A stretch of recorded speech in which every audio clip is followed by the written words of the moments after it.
hello. Hi, Christy. Hi, David. How are you doing? I am great. How are you? So formal. Yeah, this is a thing. We're here. We're back for it. Um, we are online for some weird reason. We're in the same house. There's no reason for us to be talking to each other online from 15 feet apart. Sometimes it's just too much to sit across from each other in the same room, Yeah, and we just have to sequester ourselves into separate rooms and do this online. yeah. This is managing quarantine. I'm ready to kill you and you me. So it's better if we're in separate rooms. Oh man, you took that to the dark place. I did. Should I call the police now? Who's that? Who was it? Oh, hello. Oh, Oh, hello. why, Kerstyn? Is that Hi. you? It is. This is Kerstyn. Hello. Hi. That is a longtime friend of the podcast, Kerstyn, who we've mentioned and referenced on several occasions, and who runs our very fun Monster of the Week game. That's Finally a very on warm the podcast. introduction. I appreciate Yeah. it. Hello. Glad to be here. Yeah, that boy, you sure startled us. There's no way we could have known you were lying in We wait. had no idea you were just gonna pop in. It sounds like a good Discord thing that I chat. interrupted your murder plotting. That's true. If we talked about it any longer, it was probably gonna come. You were come to going to blows. follow through on it. Yeah. So thanks for saving our lives. You're welcome. Yeah. This is Anytime. That's what I'm here for. actually want to I'm be not like, here to be on the podcast. I want to be extremely clear that that is not true, and Christy and I have done pretty damned well by ourselves for these last crazy number of months. In fact, last night we sat up and talked until like 2 a.m. about stuff we already knew about each other. That's good. For the umpteenth time. But sometimes we just like to talk about past emotional traumas. Let's like once every 6 months. Let's like go through the hits of like why we're crazy. Let's really dig into it. Let's poke the bruise. I don't know like why an we oil do that, change but Yeah. for your trauma. So I think part of it is because I've been listening to this podcast for the second time. I've already listened to the podcast, but it's called Something Was Wrong, and it's about a person who was in a relationship with someone who basically turns out to be a sociopath and was very manipulative, and it's all about how that happened and how she realized the situation and got out of it. And then that's the first season, and then every season after that is about someone different, but it's always about a somewhat similar situation where there's someone who's a manipulator. And so we just I've been wanting him to listen to this podcast, and we were talking about it and all this stuff. We just started talking about all of our past issues with manipulative people. It's it's what we do. Of the things that you could do at 2 a.m, I don't think that that's the worst. yeah, right. True. Yeah, certainly. I mean, we could be out, like doing smashing grabs, but instead, we're inside working on our feelings. What if we did smash and grabs while we discussed our feelings? Well, then we'd be like $80 richer right now, wouldn't we? Yeah. Do you remember that time someone broke into our cars to steal all the change in them? I do. Aw. That was And how that doesn't really seem worth it? Yeah, they broke into like a bunch of cars on the street, and like I remember the neighbors coming over and be like, "Hey, is your car like just unlocked?" And I'm like, "Weird, yeah." And then my change cup was empty, and I'm like, "You went to a lot of risk for like 87 cents." Well, I noticed my glove compartment was open. I was taking Bo to the park, and I was like, my glove compartment's open. That's weird. Mm-hmm. And then when I got back, you were like, yeah, you know how your glove compartment was open? Bo didn't accidentally bump it like you thought he did. Someone was in our cars. Yeah. Which is a bad feeling. Yeah, I think they tried to steal the neighbor's truck.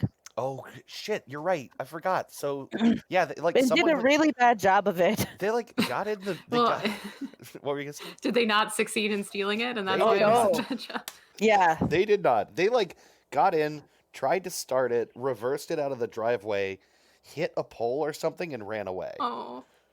Well, It's been a long time. Yeah, that was many years ago.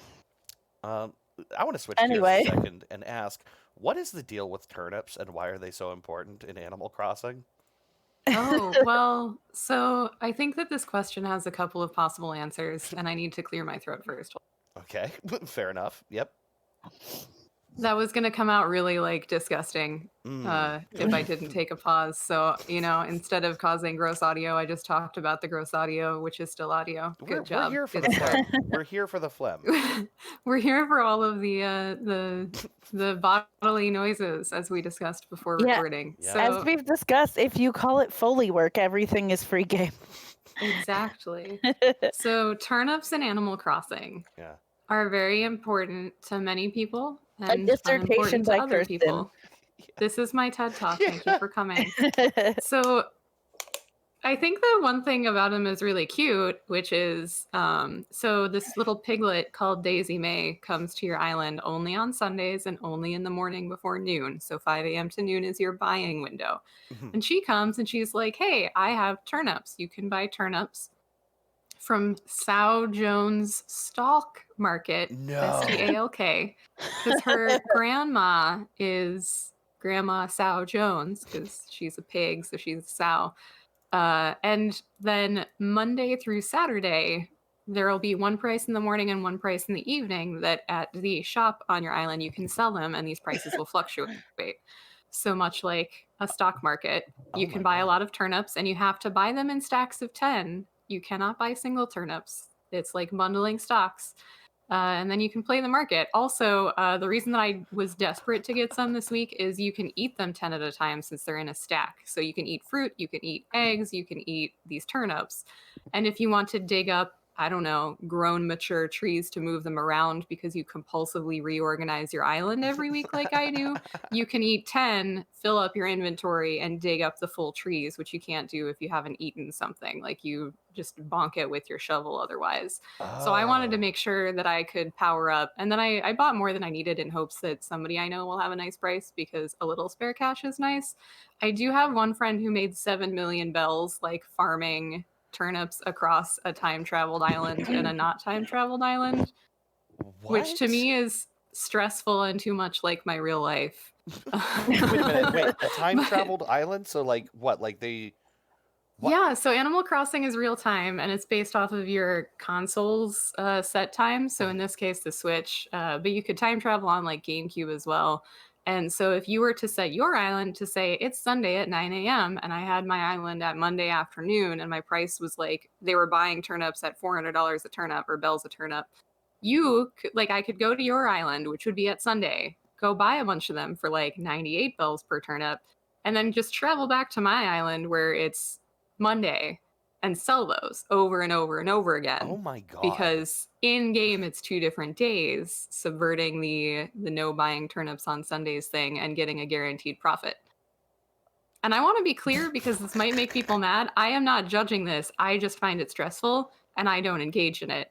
It's crazy, am fine though. with other people doing the turnip churning and time traveling. It's whatever. I don't care. It's a lot to me and it causes me stress. Whereas I play this game to reduce stress. Yeah. Man, it seems people are very... really working the Animal Crossing system. I know. And more power to them, but I'm with you. That's like, this is causing me anxiety.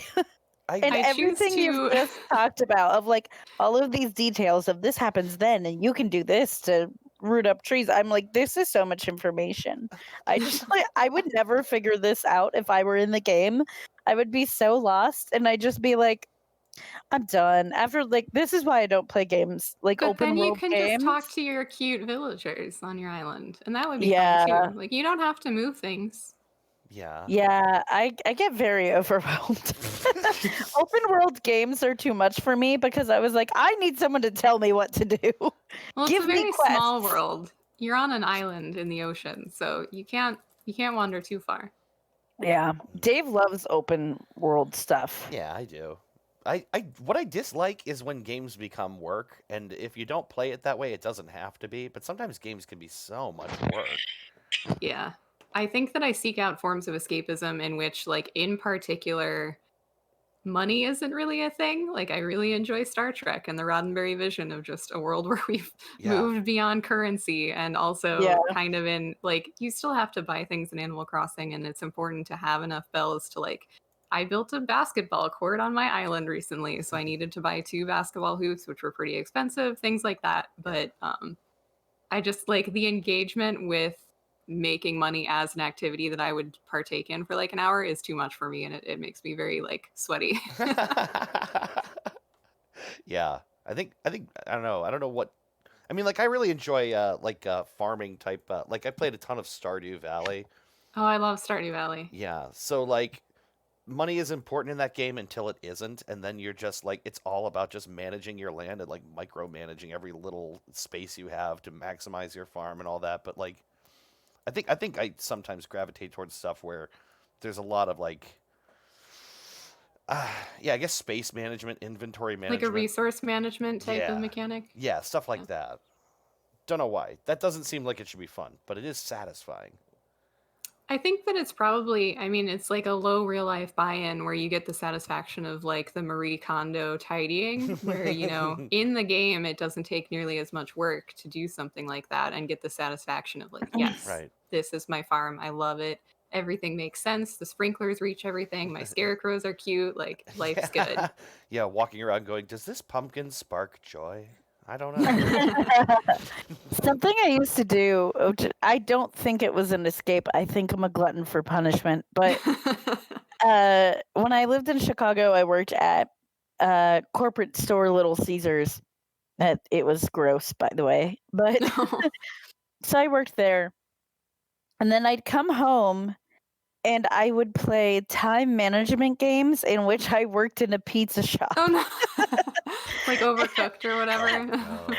And the person I was with at the time is like, "Why are you doing this? This is your real life. Why are you doing this?" And I was like, "I don't know."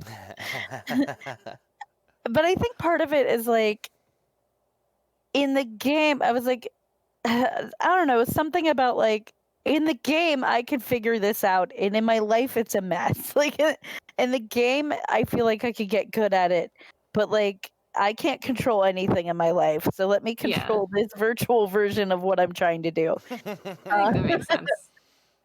Yeah. But yeah, just like subjecting myself to pizza related stress all day. Pizza related stress situation. It's pizza in the morning, pizza in the evening, pizza at supper time.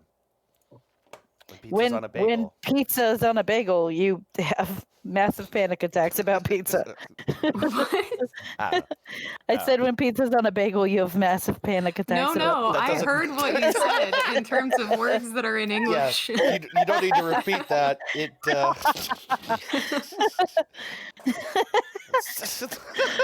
That's the old classic Bagel Bites theme song that we all know and Yep. love so well. Anyway, gosh, what? Is it?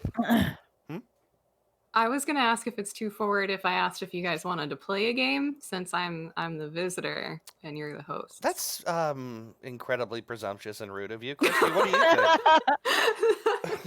think? I mean, I guess it's just lucky that I have a game prepared. Okay, that's weird too that you just happened to do that. But sure, what is it? What do you got? Well, I mean, I feel like you've probably heard of this, but it's a little old game called Trues and Fnews. Oh, that game. You mean to tell me why you wouldn't happen to mean It's time for Trues and happen to me. Fnews. Time to play Trues and Fnews. Everyone's playing our famous game, the game that's taken the internet by storm. It's time for Trues and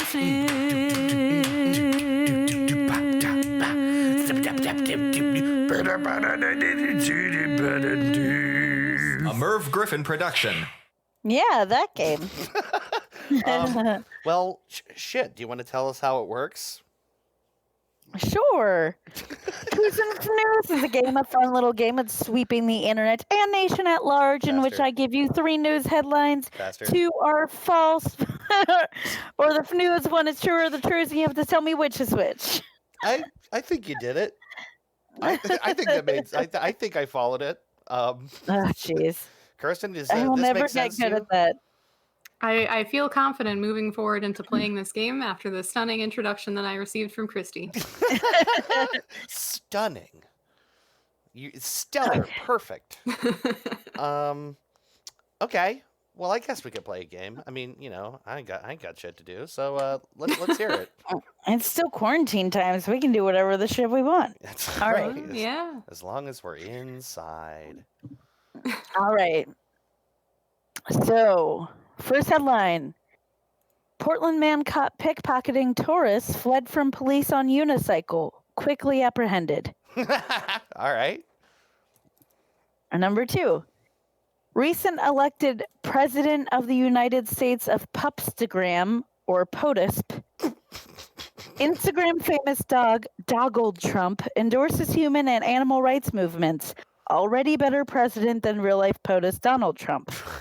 I'm gonna need that one for sure again. Yeah, it's a lengthy one. Number 3.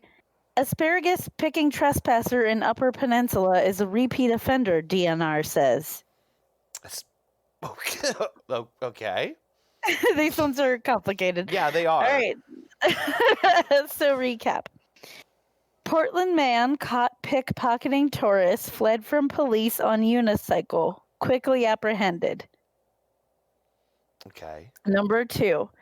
Recently elected president of the United States of Pupstagram, or POTUSP, Instagram famous dog Donald Trump endorses human and animal rights movements. Already a better president than real life POTUS Donald Trump. Okay.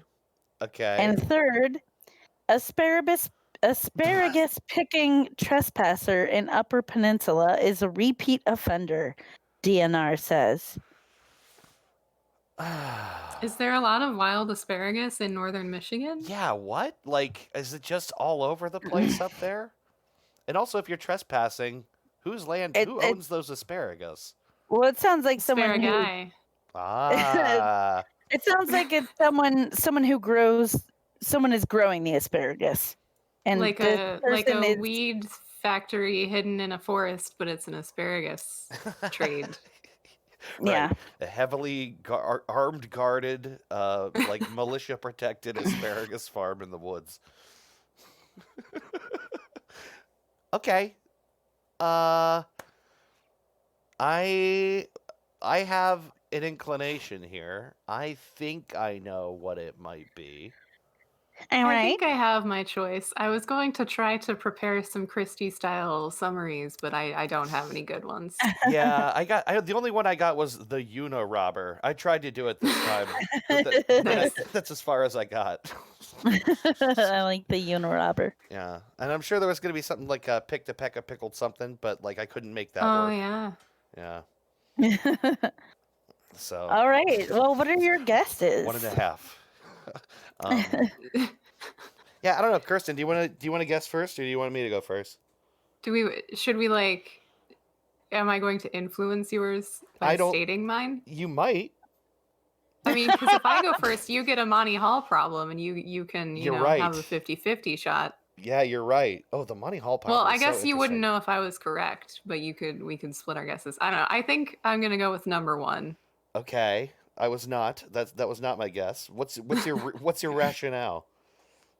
I feel like the DNR is really busy with other things to be monitoring wild asparagus that I'm not sure could grow in northern Michigan. Like, I'm just not positive about the zone for asparagus to be a perennial that far north. Wow, that's a smart reason. It's like already. And then the Pupstagram was smartest guess. just so long. Like, Right. I don't know. I don't trust it. So that left number 1. Okay, well, I think that's really good reasoning. I'm about to get schooled on where asparagus grows. Yeah, boy, the thing you didn't expect. Nah, to come you out know of what? this. We don't have enough listeners to get schooled by anybody, so it's fine. Well, okay, so I think that you're right that the second one was really long, and it feels like something Christy would write. But then again, she does, I think, use that to her advantage sometimes. You know her wiles better than I do. I don't know. The thing is, we just referred to Bo the other day as Bodus, and I wonder if that's the inspiration. So that's where my head is going. I feel like asparagus might grow in cold places like that. I don't know. I don't know where it grows, but I also don't know about the unicycling Portland robber is such a cartoon that I feel like I'm gonna guess 3. You might have Okay. just Monty Hall'd me. Actually, I think I might have because I was thinking 2, and now I'm kind of thinking 3. Okay, so that's 1. And for Kerstyn and 3 for you. Yeah. Dave is right. Oh shit! The asparagus wins it. Okay. I'm impressed at the hardiness of the wild asparagus. Yeah, can we just take a minute to give it up for asparagus and how hardy it is? Just nicely done. Good job, asparagus. Good job. So I like to usually, read the article afterwards or give some more info. So a woman trespassing to pick asparagus was busted by the DNR shortly after telling the landowner to go ahead and call the DNR. Yes. I love that. I love that. And the landowner's like, that's a great idea. So they did. According to an official report, the incident occurred when Robert Freeborn and Mike Evink, conservation officers in DNR District 2, responded to a recreational trespass complaint involving a subject picking asparagus in Schoolcraft County. The COs arrived shortly after the call and spoke to the landowner, who said a female subject was trespassing on his farmland to pick his asparagus. He added that when he told the woman she was on private property, she told him to go ahead and call the DNR. I'm impressed that the DNR. Sorry, I thought you were done. I'm just impressed that the DNR had the time and the will to do this. They respond that quickly. Yeah, It's a slow day. It's like you called the police. Like they're on it. And they didn't just say this is a civil matter if it's private land. I don't know, serve her with a summons to get an asparagus lawyer. You know what? One guy was sitting at his desk going, I never see any real action around here. And then this call comes in and he goes, this is my chance. I could be a hero today. Okay, this gets a little bit better even. I love this story. After getting the suspect's description, the COs knew exactly who the woman was. Oh. Since they had dealt with her a few years ago for the same thing and had issued a warning, according to the report.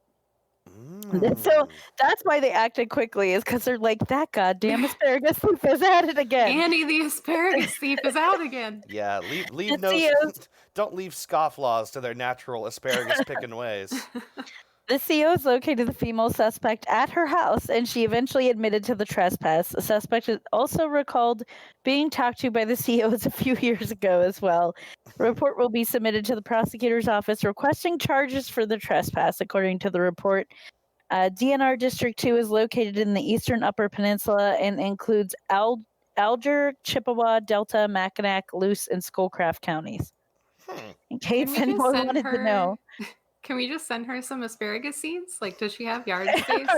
I feel like that's the best solution here. Oh, man. Right. We really ought to start getting some Goose Chase care packages together for these kinds of things. It's like problem solved. Grow your own asparagus, lady. This story is so wholesome. I love it.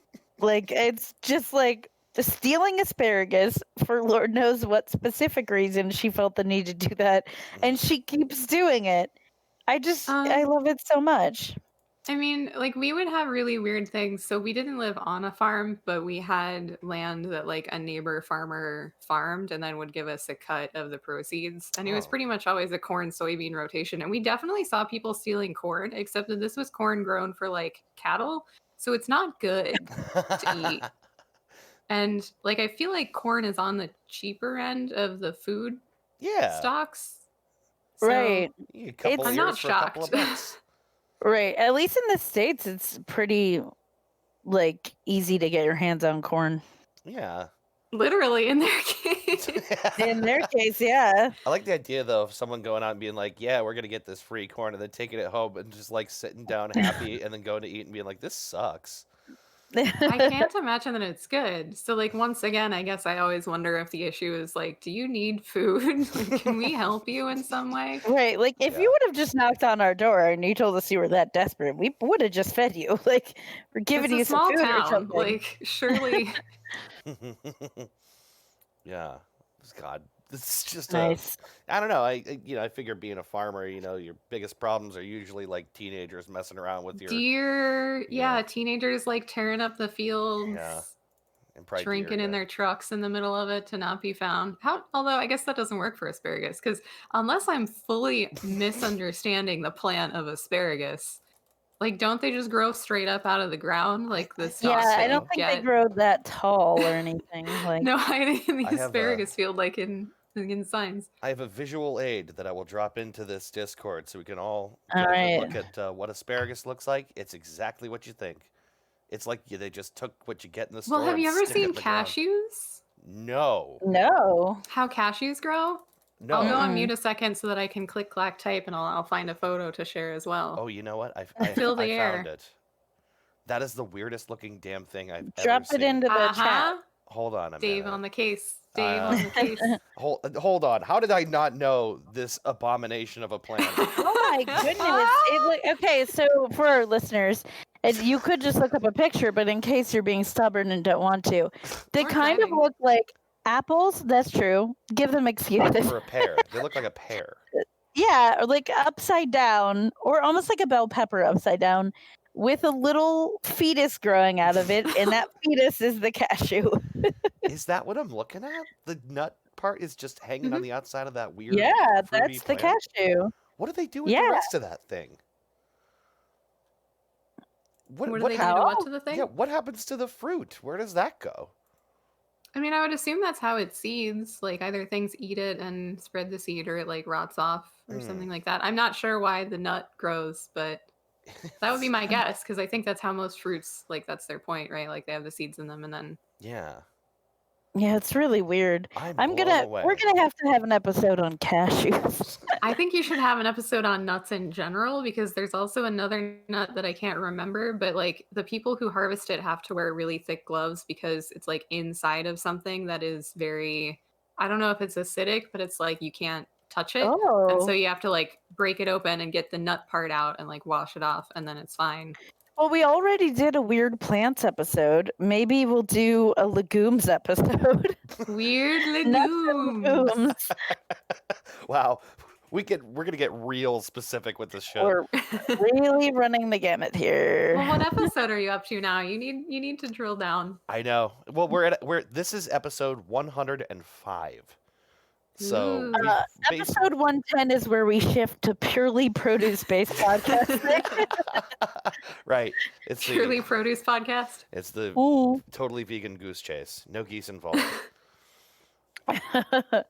Well, I am honored to have guessed that one. Although I'm pretty sure you're right, Kerstyn. The sort of like, for some reason, I felt inclined to switch after hearing your guess.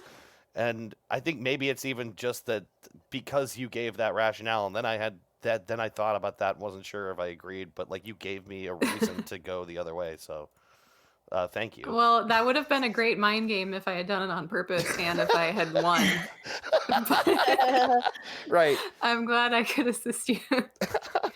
Let's make an assists column for the tracking. Oh yeah, you're right. That qualifies as one win and one assist. Yay! Yeah.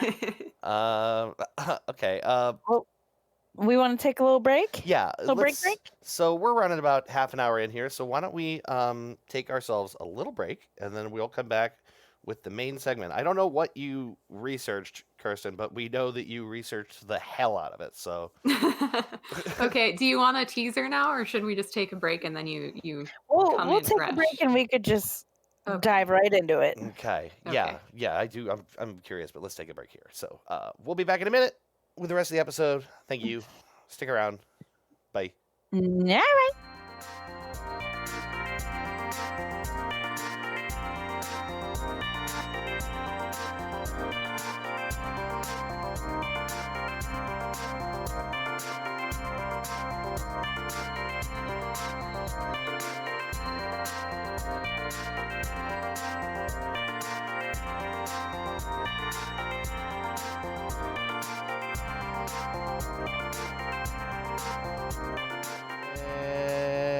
we're back. And Hello. we're back.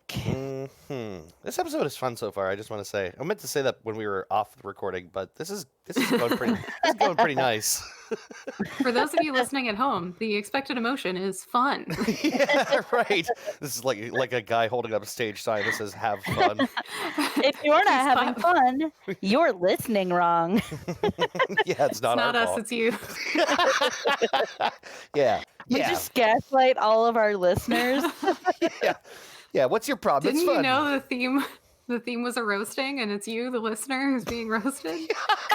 Yeah, you're getting Andy Kaufman over here. This is this is a big elaborate prank on you. Anyway, yeah, we're back. So now the tantalizing secret can be revealed, which is what are we going to talk about for the next roughly 45 minutes to an hour? So I told this to Christy. This isn't the topic, but I was talking with Christy offline before I put things together, and I asked her if it was okay if it was a goose meander, not a goose chase. And she said that was cool. So I have Yeah. a goose meander for you. Ooh, okay. So this is where we wander in circles and maybe see a goose. Yeah, I was gonna say we could wander along a pathway that takes us just past some sites and maybe those sites are geese, but I guess circles might also happen. Okay. And Plus, the I reason for appreciate this, sometimes we have a chill episode. I think there's a place for that. Yeah. Well, I think quite a few of our episodes have just been kind of like exploring stuff loosely, not like an investigative, we're not trying to like Yeah. hard hit or put someone in prison. We're just like, right? hey, how about this thing you didn't think about that much before? Well, think about it. One time I just talked about Indian music, so it's fine. That was interesting, actually. That was Shruti Patootie. Yeah, that's the name of that episode. But Anyway, yeah, I want to know what this is. So this mostly came out because I thought that I had a question that I could find an answer for. I was thinking about the goose chase, thesis, right? What is goose chase? What is a goose chase? yes, how to And describe. how to formulate this investigative study. And it seemed to me like most of the time you kind of have like a topic or more particularly a question of like, what is this topic? What's up with this topic? What are the secrets behind this topic?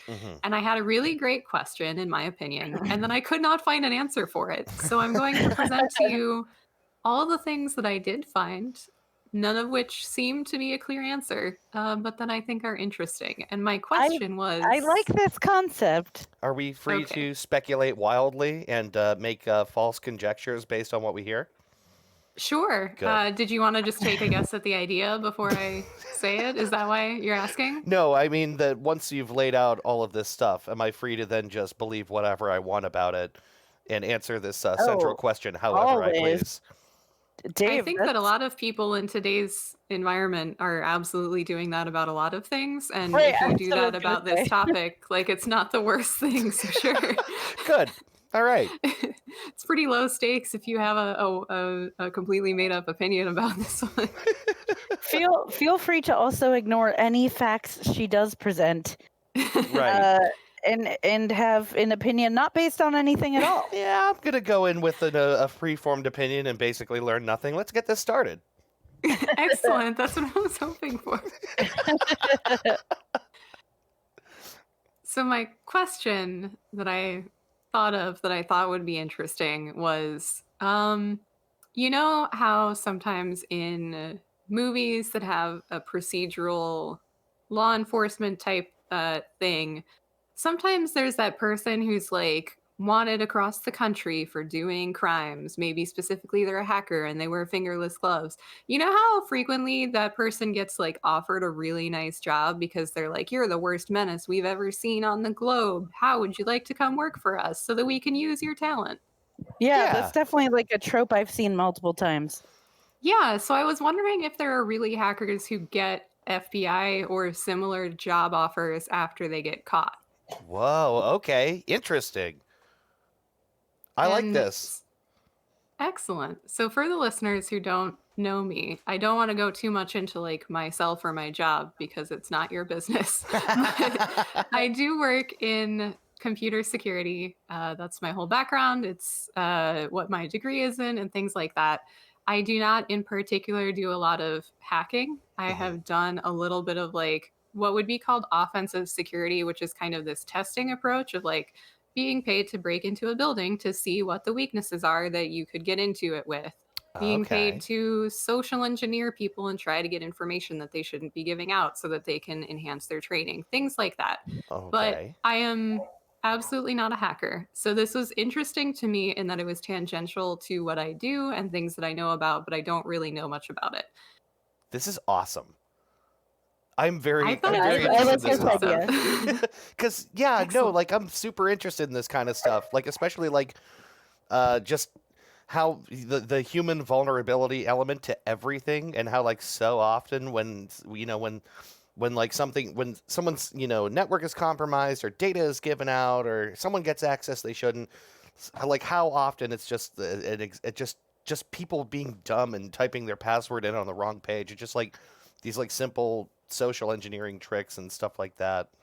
That very much interests me. Well, I think it's also important to consider that a lot of these things are aspects of the human condition, and in particular, like a desired effect. Like, frequently, people want to just help other people. And if you see somebody at your building who forgot their badge and you're like kind of sure you've seen them before, Yeah. it's nice to hold the door open for people until or unless you work at like the Department of Defense, right? Right. So I don't want to code this as dumb, but yeah, it's usually it's not super technical. Frequently, anytime you see a breach announcement or something, they say a very sophisticated cyber attack was launched against our organization and we fell victim to these elite attackers. And Yeah. it's like, you stored something where you shouldn't have, and it had all of your login information in it. But they also Yeah. they have to call it sophisticated because the alternative just doesn't look good for them or anybody Well- else, right? Well, the alternative is we did something dumb and human, and it can and will happen again. You like gotta have a And desire that's to be not helpful. what your clients. Yeah, that's not what your clients want to hear. Mhm. Right. That's my opinion on it, at least working in the industry. Like, I am frequently flogging the idea that everybody is kind of on a cycle of having bad things happen because mistakes get made. And it's important to have layered security so that one mistake hopefully doesn't lead you to the secret Coca-Cola formula. And also that, like, to vilify an action as stupid or as like a mistake. I lost my wallet earlier this year, and up until that happened, I would have thought any idiot who didn't keep track of their wallet while traveling was stupid and like doesn't deserve to have a wallet. And then I think that I honestly like full on lost it into the trash or something, like out of my pocket. Yeah. And that stunk, and it was a real dose of like attitude adjustment for me. Yeah, So- that's helpful. I'll tell you.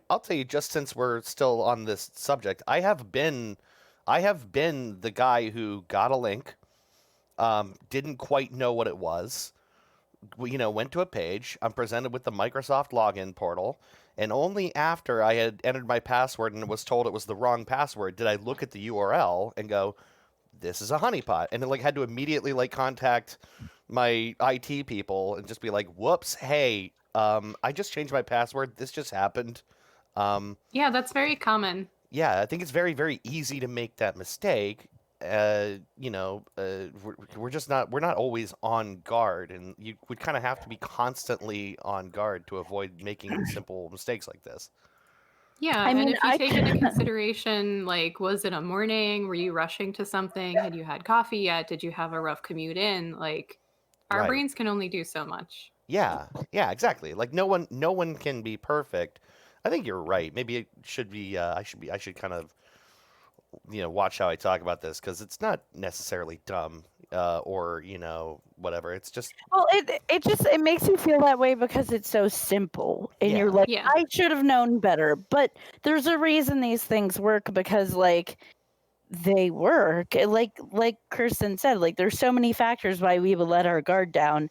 We're never expecting someone to do that. So, I also wanted to share a brief story about losing things in general and things like would be really bad for someone else to find and use. Yeah, and then In the middle of this- eventually, then we can get to the actual topic.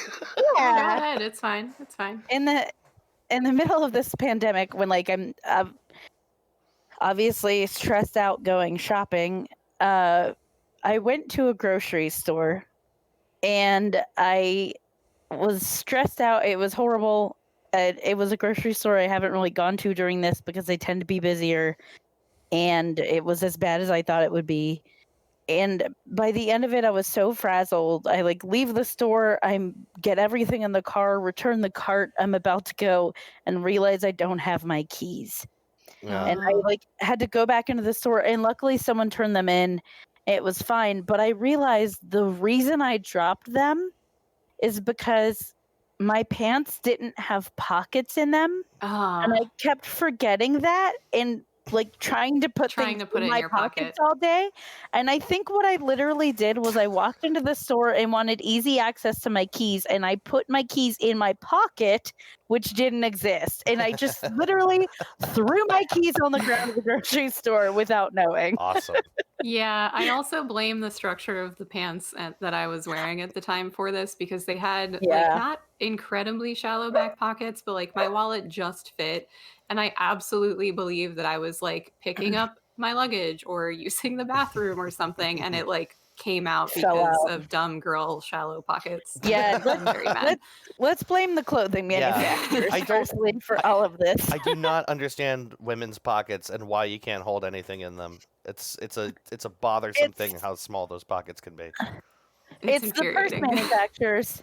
It's big purse. It's big bag.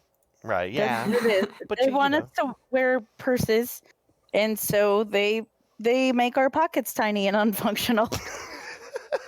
It's also the upholding That of like sounds the insane, but lines true. over functionality, and it's Yeah. infuriating to me. Oh, yeah. What? It's Like you don't this have pocket assumption- lines. This assumption that women are solely obsessed with how clothing fits and don't want functionality. Like, can we have some kind of like combo deal? Like you do it for I'm men. fine with being lumpy. It's honestly Right. okay with me. I worked hard to get here, and I'm pleased with the status. So I would like pockets. please. A simple I'm request. already lumpy for other reasons. I'm fine with having a couple of my lumps be because of keys in a wallet. Like because other reasons. Anyway, we Hold have on. we have really, really gotten away from what you were going to say. That's okay. I really like when you guys do longer episodes, because usually I would be in the office at work and I would get that like 2 to 2:30 p.m. slump. And I Yeah. would hold on to the Goose Chase episodes for then. And so if the episode was like 2 hours long, I was Yeah. done with work when it was done. And I Yeah. could leave, and it was great. So Well- maybe other people will like that too. I can't really listen to this one. Oh, really? You don't think so? Oh, I don't think I've ever watched like a talk or an interview or anything that I've ever given. Well, having the weird experience of recording our own voices for years, I will say you get used to it. Yeah, Oh, that's we're good. used to it now. I'm sure we've talked about it before, but there's that interesting thing about how your inner ear broadcasts your voice to your head in this It's like deeper in your head, right? Because yeah. of your bones or Mhm. something. yeah. So like when you hear yourself on recording, you're like, I sound weird and tinny and like like my voice sounds high. Like what the hell is that? But after a really long time, you stop hearing that, which is weird. Kind of like how selfies look strange because you see yourself only in the mirror, and then like Yeah. you see your face how Yeah. everybody sees it in the photo. Yeah, and you're like, And then I'm not quite you're right. like, man, I really have to change the way I part my hair. Yeah, I don't look nearly as good as that guy in the mirror. He's got it figured out.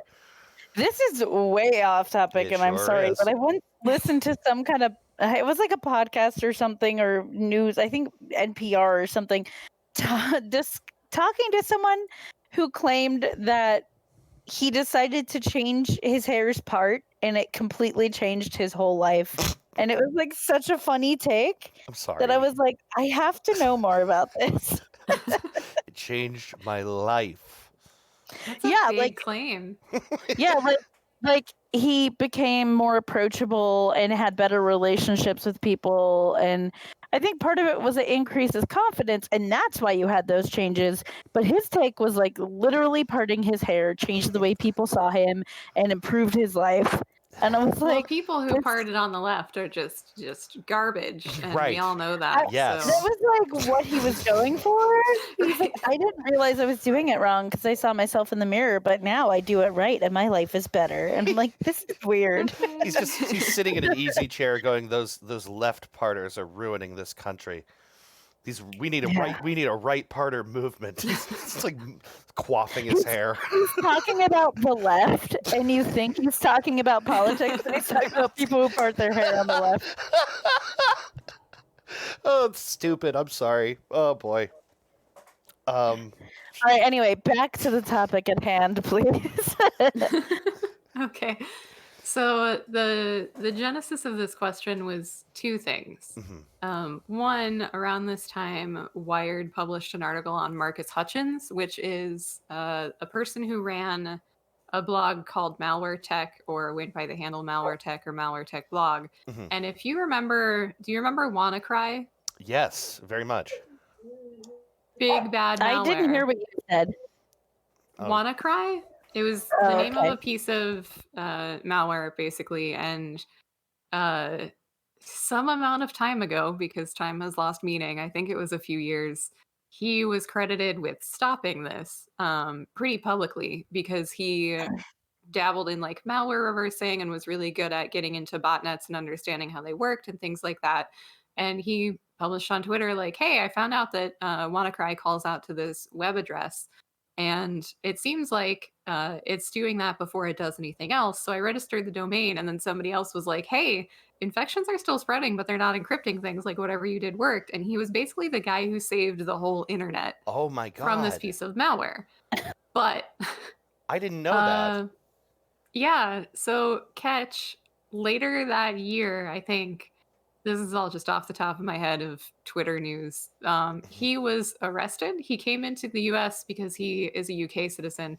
And he came into the US to basically come hang out at DEF CON, which absolutely I would if I were the guy who saved the internet. Like, I would party and receive free drinks for the week. Yeah, you're a hero. Over and over again. Right. And then before he was allowed to leave, he was picked up by US law enforcement.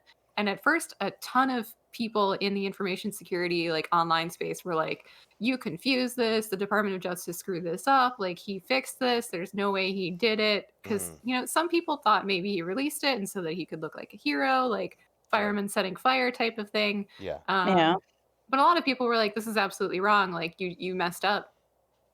And then information started to come out that this was actually about a banking Trojan that he had been involved in the creation of many years before. So he got very popular and was recognized due to stopping this really bad piece of malware. And that kind of brought him up into the light of like, hey, doesn't this person, like, aren't they on our little string corkboard of like people involved in creating this other thing? Yeah. So anyway, the article is titled The Confessions of Marcus Hutchins, the Man Who Saved the Internet. And what led me to this question, rather than just like talking about him, was that at some point, once he got clearance from his lawyers to talk a little bit about this, he was worried about those people who were like defending him nearly to the death, because he was like, yeah, like I did this nice thing, but they all think that this is a mistake, and they need to understand that like I did also do bad things, and I understand that it was a long time ago, but I still did them. And so he tweeted a couple of tweets. I think he had been, maybe he was out on bail or supervision or something like that. Around this time, his lawyers cleared a couple of short tweets, and he said something that was like, I really appreciate all your support. This isn't a miscommunication about WannaCry. And then he added, there's a misconception that to be a security expert, you must dabble in the dark side. It's not true. You can learn everything you need to know legally, stick to the good side. Because there's also generally this narrative of, well, I figured out everything I know about information security, or I found information security exciting because I did this dumb thing when I was in high school. I've known people who like hacked into their school servers, into their email servers, things like that. Yeah. And that's fair, and I don't disagree with it. Like, being a stupid teenager can lead you to much wiser decisions. It seems like this was the case, but he was saying, like, I don't want to be a part of that narrative. You can still know all these things, especially today with how many people are on the internet, like, by not doing this. So please don't follow in my footsteps. Like, don't write Don't make malware in me a- order to learn how to Don't make undo me malware. a hero and use me as an example of what you should do. Yeah. Yeah. Wow. So that was story number 1 that made me think about this. And so I was wondering, like, are there people who do things like this? Is this still a trope anymore that we're still operating on, that you break into a lot of things and then there's a turning point where somebody recognizes how smart you are and that you just need a challenge and that you're just acting out and they give you something? Right. And this wasn't quite the same, but I remembered my English teacher from high school. So she was my English and my Spanish teacher. I cannot remember her name. I've been trying to think of it for like a week. Sorry. I in late high school, you know, everybody's doing the what are you going to do? What are you going to do? In my area, not a lot of people went to college in any real way, and definitely not a lot of people like moved very far away. So I felt very overwhelmed in trying to parse out all these different things that I could do because I definitely really wanted to leave. Yeah. And I wanted to find something that had like good employment opportunities that was also interesting. And I was 16, and so this sucked. And I was talking to my English teacher because she was very kind. And I was talking to her about how I thought maybe something with computers would be interesting. Like I had heard that computer investigations and forensics and things like that maybe were an emerging field that had good employment opportunities. And she was like, oh, I had a girlfriend in school, in college, when I went to college, and she's one of those people who uses girlfriend as like a friend who is a girl, friend. which I Yeah. find confusing. Well, it's confusing, I think, to our generation. My mom does that too. It's confusing to our generation because we're like, oh, okay, yeah, you have a girlfriend, and then you realize that's not. We have different definitions of the term. Yeah, then they mention their husband, and I'm like, okay, fine, cool, like whatever. And they're You like, can do what? both. And I'm like, oh. Yeah, I think their generation just assumed there was only one kind of girlfriend. You know, Right. that's really how they talked about it. They didn't, Yeah. didn't allow for the possibility. Yeah, this was clearly like a warm and interesting memory for her. She's like, oh, I had this girlfriend in my class in college, and I am pretty sure that she said that she studied Russian and computer science. And my teacher was older, and this does line up with potentially like Cold War era stuff. Oh yeah. I wonder if she was learning like COBOL or something like that Yeah. was very much used by the government at the time. And my teacher said that her friend was approached by like representatives of law enforcement or government around graduation and basically like, hey, we noticed you're studying these two things. Come work for us. Yeah. You But gotta that's still roll. not really the question, right? Like that's still not really the brief. Yeah, that's the 1-2 combo. That's Russian and programming Yeah. at that time is like that's how we get these Ruskies. The character I think about when I think about this trope is Penelope Garcia from Criminal Minds. Yeah. And her backstory on the show is that she was this hacker and like was hacking the FBI and stuff. And I mean hacking in the way that it's hacking in TV shows of lots of typing and people like tag teaming a keyboard like that's gonna help. And, That's my like favorite thing is hacking on TV. That was movies. NCIS, Side by right? Where they side. both start. Yeah, that was NCIS, which is like my favorite thing. But yeah, Penelope Garcia's backstory is that she was this really good hacker and she broke into the FBI and thought she was in loads of trouble. And they ended up saying, okay, you have a choice. We give you a job and you switch sides, or you are going to go to prison. And she ended up working for the FBI and being a delightful character. But but that's what I think of. And also I think it's the guy who's the movie Catch Me If You Can is about. Was Frank he offered Abagnale? a job? Yeah, as well. I feel like I remember that, like, I'm pretty sure, I know that I've read his book and I think that he went into like consulting and speech work, but I'm not sure if he was offered any kind of government or law enforcement type work. All right. But I don't know off the top of my head. I did not reread that book for this. But you did read like 2 books read a for couple this. other ones. Yeah. That's a great transition because I had 2 books that wove into each other very well. And then I had a third book that I incidentally was reading in between, like, targeted reading for this, where I just picked up a book out of my library list and realized it fell into this. So that one, I don't have Nice. any threads to weave in well, but I figured I'd bring it up first. And that is Code Girls, The Untold Story of the American Women Codebreakers of World War II. The author is Liza Mundy. Yeah, I've heard of that. Yeah, it's in the same vein as, I think, Hidden Figures and a lot of other books that have been made into TV shows or movies recently surrounding lesser covered people who were part of huge government, not jobs, campaigns, I guess. Yeah. I guess campaign So- is the word. Yeah. So the way that this fits in very well is very similar to my teacher's story, which I think makes sense because I suspect that these were similar approaches that the military undertook. And the book is very detailed in some ways. I guess I have a mixed recommendation for the book. I feel like it was trying to be 2 books, one which was a lot of data about cryptography and cryptanalysis and breaking these codes, and one which was a lot of personal interest. Dot grew up on a farm in Oklahoma. Her younger sister's name was Jean. That kind of thing. Oh, And okay. I see what you're saying. Yeah. It's like Yeah. if I'm in this for the meat of like what was the operation, what was new, what was the technology essentially. I don't maybe necessarily want the biopic part of it as well. Right, like romanticizing someone's life and all the details of it and how it led them to where they are. And also, here's a lot about cryptography. Right. Yeah, It's they're a like little bit different jarring. audiences, aren't they? It feels like they're very different Right. audiences. Yeah, one of them is, here are the details of the Enigma machine, how it worked, and how the Japanese variants of the machine worked. And one is 7 pages of letters that were exchanged between this young woman working in this job and her beau. And I'm like, thanks. Yeah. Sorry, It that's feels not like a they dig. didn't- It's just It feels Go like they ahead. didn't want to alienate anyone. Like they wanted it to be a book that appealed to a wide audience, and then Yeah. they ended up like, I don't know, making maybe a poor choice of like trying to be inclusive instead of just like picking an audience and trusting that people would like it and learn from it. yeah, Instead or of just like they just didn't narrow the field enough. yeah, or doing like half and half. Give me a part 1 and a part 2, and I'll skim read Yeah. what I don't want to read and get to the Right. rest.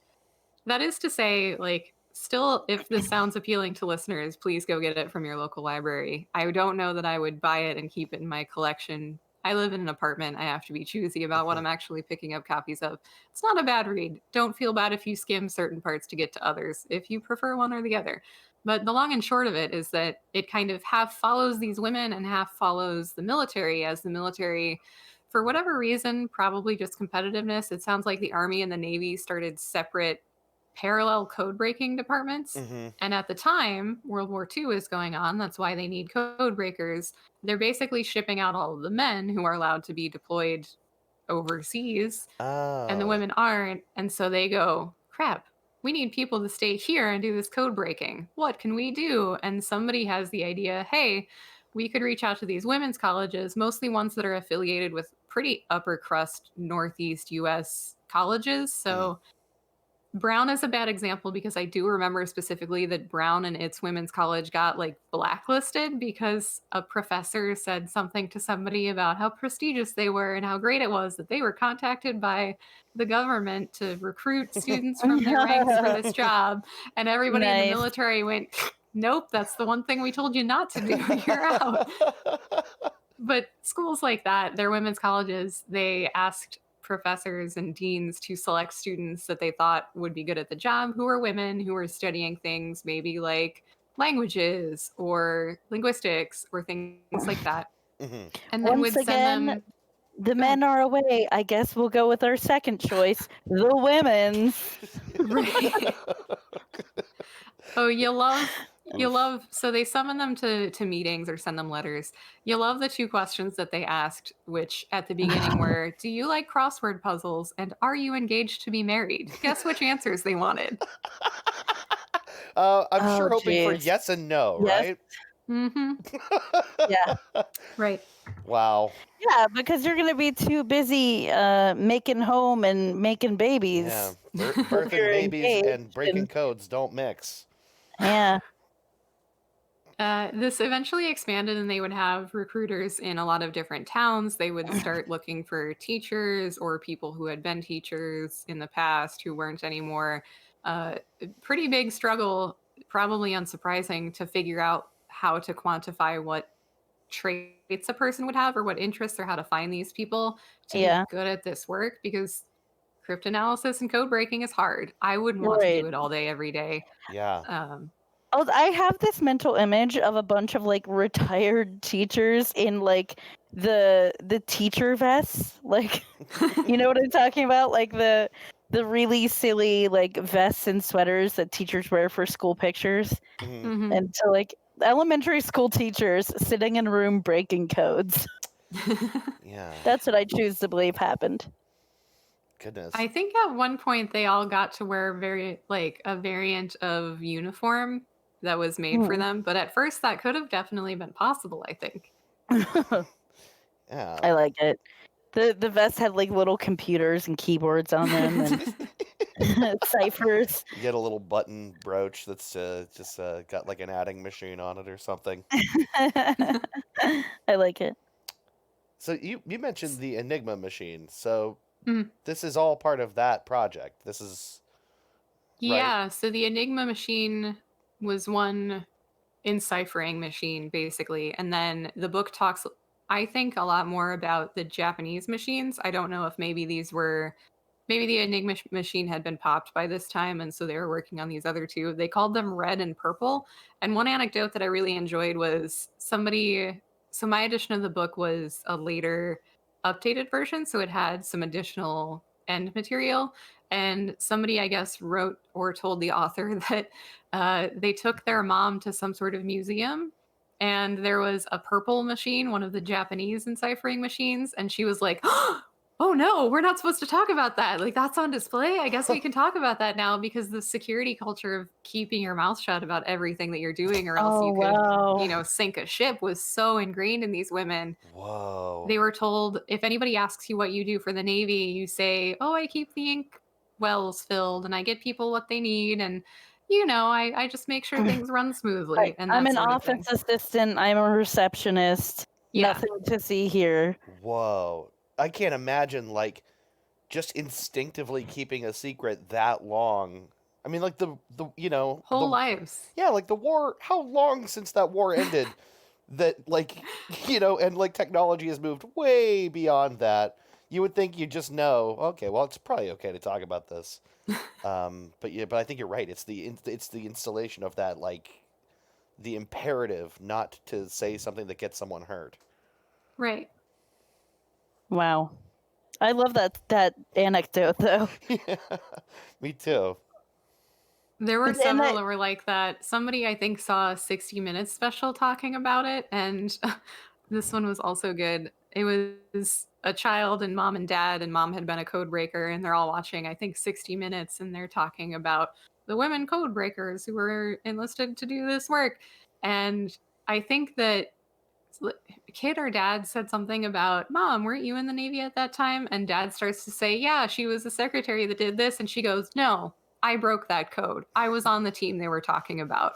I figured out like these types of messages, because her family didn't know until then. And she saw that on TV and said, oh, I must be able to freely discuss this now, and corrected her husband of who knows how many years. But no, she had been breaking foreign ciphers for years. Wow. can you I don't know imagine? why, but something about that makes me want to cry. Like Yeah. the quiet like heroic quality of just like doing your duty Yeah. and saying nothing and getting no recognition Yeah. until the world says it's okay to talk about it. You could be about, no, like I did this big thing. Yeah. Right. no recognition, no pension, and keep going to work even if you just uncovered a message that says that the ship you know your brother was on was sunk by the army. Like, Jeez. forever. It's a heavy read. There's a lot of really good, interesting stuff in it. I think the data is really good. The author did an incredible amount of work, clearly interviewed a ton of people. Yeah. I just personally didn't really love the way that it was put together with kind of mishmashes of chapters or portions about people's slice of life, and then with the data. I blame the editor. That's fine. Yeah. Yeah. Now that I'm thinking about it, I think that might appeal to me, though. I think I might want to read this book because It sounds really interesting. Even if it is maybe a little bit of like a scattershot approach, I think that the personal stories of these people, assuming they're not written and told boringly, they have to be interesting. Yeah, all of the people are certainly very interesting characters. I think that I personally am just not sentimental enough to be interested in reading these letters back and forth. Yeah. Yeah. And I couldn't take it. Not that she was a code breaker, but whenever I think about this kind of idea, I think of Julia Child. And She's pretty great. The work that she did. And then obviously we know her as the personality that she is and the cooking and everything, but she also dealt with classified information and worked for the government and all this stuff. And I'm like, man, you beautiful badass. Yeah. Well, that's the other thing too, is it's just like patriotic duty kind of thing for people in World War II. It's this is just like what we do, Yeah. We do what is needed of us because, I don't know. I don't know. I don't have to talk about that. She worked for basically what would become the CIA, but at the time was called the Office of Strategic Services. Right after we entered World War II, apparently, like you just said, Dave, she felt the need to serve her country, and I feel like that's that's the motivation for most of the women who would do this, right? Someone comes to you and says, this is big and important and we need your help, and you're the ones who can help us. You don't say no to that. Mm-hmm. Yeah, right. Well, today people are asking people to wear masks when they go to the grocery store. Right. Well, that is just too much to ask. I'm sorry. Oh my God. A piece of cloth on my face? A piece of cloth on my face? I'm sorry to get cynical about it, but as I was reading it, I was seeing the correlation, and it was unfortunate. You are absolutely right. I saw a post the other day that said, America's biggest mistake so far in all of this is telling the American public that masks are to protect other people and not themselves. Yeah. And it's true. And that's what frustrates me about that, because I'm wearing my mask for you and I don't like it either, but I'm protecting you and you don't care about me and fuck you. Well, that's it, isn't it? You want America to do anything, convince them it has a benefit for themselves, which of course it does, but not immediately. Yeah. It's incredibly disappointing, but we do have a very self-centered society. Yeah, it's just our culture. It's our culture, and it's bad in a lot of ways, but that is our culture for whatever that's worth. I can't get we don't have to talk about this much more, but I can't get over the idea of someone being like, a piece of cloth on my face, that violates my liberty. It's just too much to me. I'm sorry, I'm getting worked up. It's okay. We don't have to talk about this anymore, but it just blows my mind. Yeah. I wonder too, sometimes kind of similar to, and this is my ongoing work, is I think that sometimes I can get very angry at a lot of things and think that things are dumb. And so I've been trying to reframe of maybe an aspect of this is that it's very scary to engage in that behavior change because it makes it real to you and people are having a hard time with it. It doesn't really help if I see people out and about without a mask. I still get mad. Right. But I think that I wonder sometimes, I hope sociologists looking back write a lot of studies and narratives around this, around the different driving forces that led us here as compared to something like the World War II citizen effort of things like victory gardens and cracking codes and then never speaking of them to anyone you know. Yeah. Yeah. Oh, goodness. So that's kind of a loose thread that was similar, and I just happened to pick up that book And I was like, this was interesting. It is a good read. Even though I started out a little bit negatively about it, it has an incredible amount of information that I didn't know about. And it's a cool story of a thing that really happened. So that's neat. It fits in the government recruiting wily smart people to do a task kind of thing. But and they were kind of hackers. They're breaking codes and Yeah. breaking into things. But those women weren't out there sending ciphers on passenger pigeons and getting caught. So not quite the brief. Yeah. Well, like, how well does that book describe like the particulars of the cryptography that they were working with?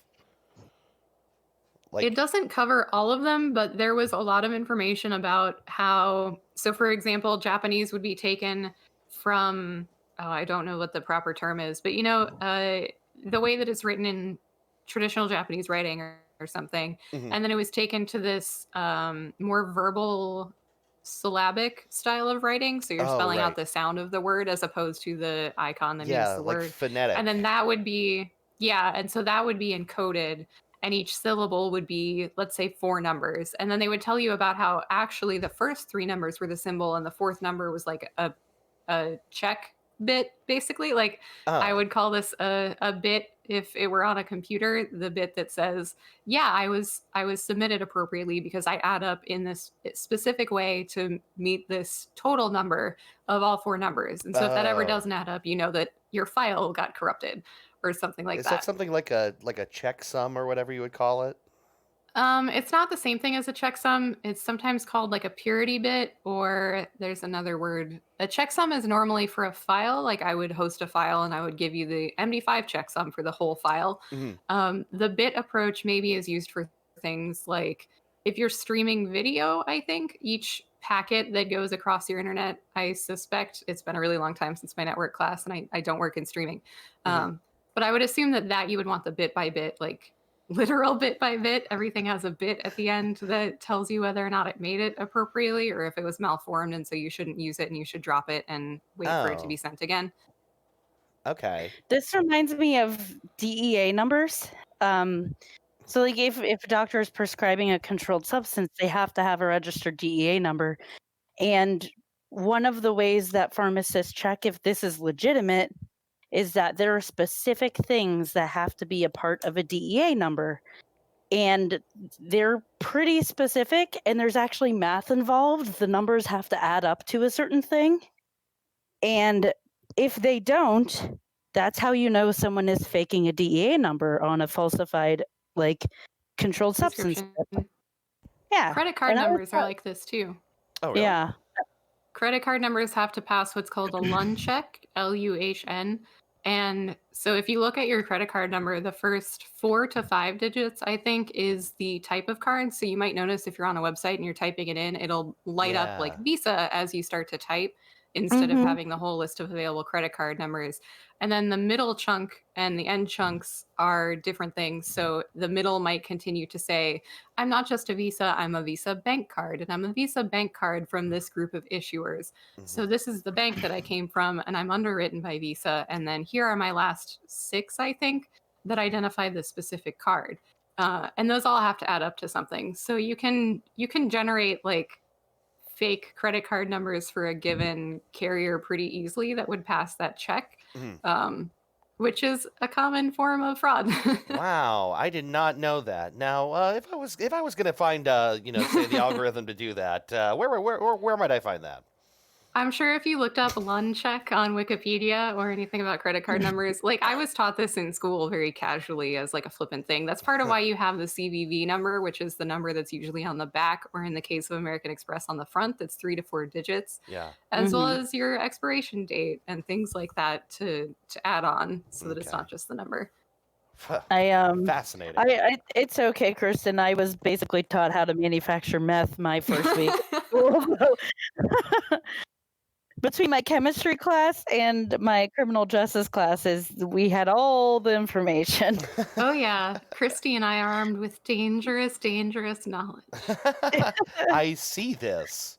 I don't remember anything about it now, but I remember one of my professors showing us in class the exact website to go to that Oh, gives no. you all the ingredients. I was like, what are you up to here? There We exists. go to school in a rural area. There's absolutely nothing like this in the world of technical writing, in case you're wondering.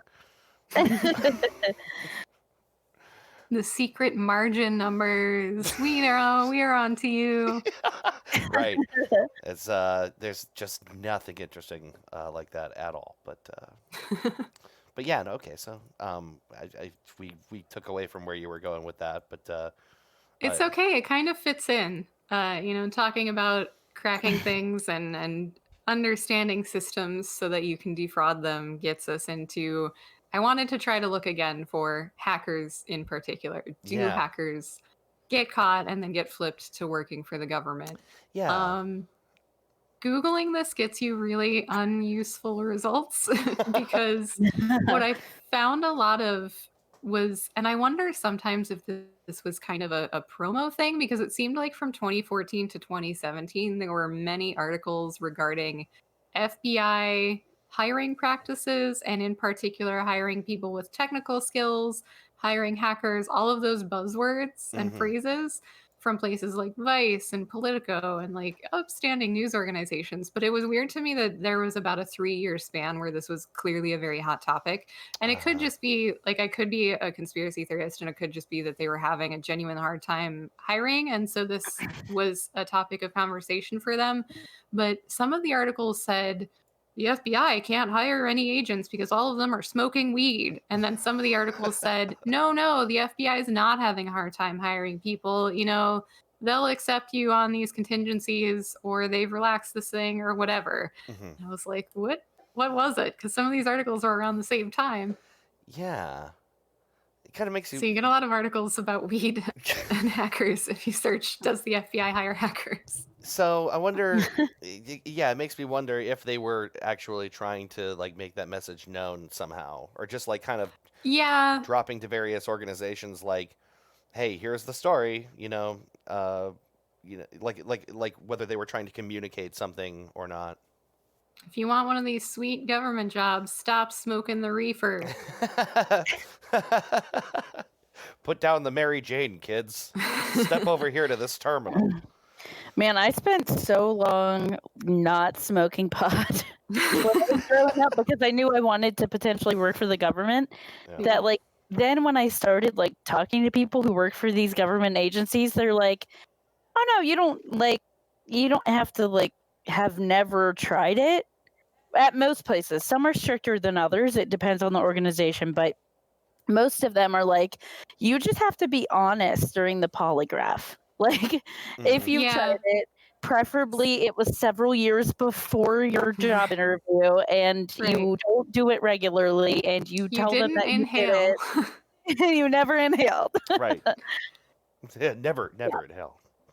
Yeah, I think part of the reason that the FBI in particular came up for this is I wonder if, because I've heard the same thing for polygraphs and government clearance background checks, that they want you to be honest and they don't want you to be like exploitable or extorted based on information. Mm-hmm. What they really don't want is for you to A, have a huge gambling problem so that you'll get into debt and be leveraged against them for money, Yeah. or B, that you Yeah. don't have something that you don't tell them, and then you can be exploited over that because somebody says, give me the state secrets or I'll tell them that you smoked weed. Stuff like Yeah. that. Yeah, you just can't But have I wonder- secrets.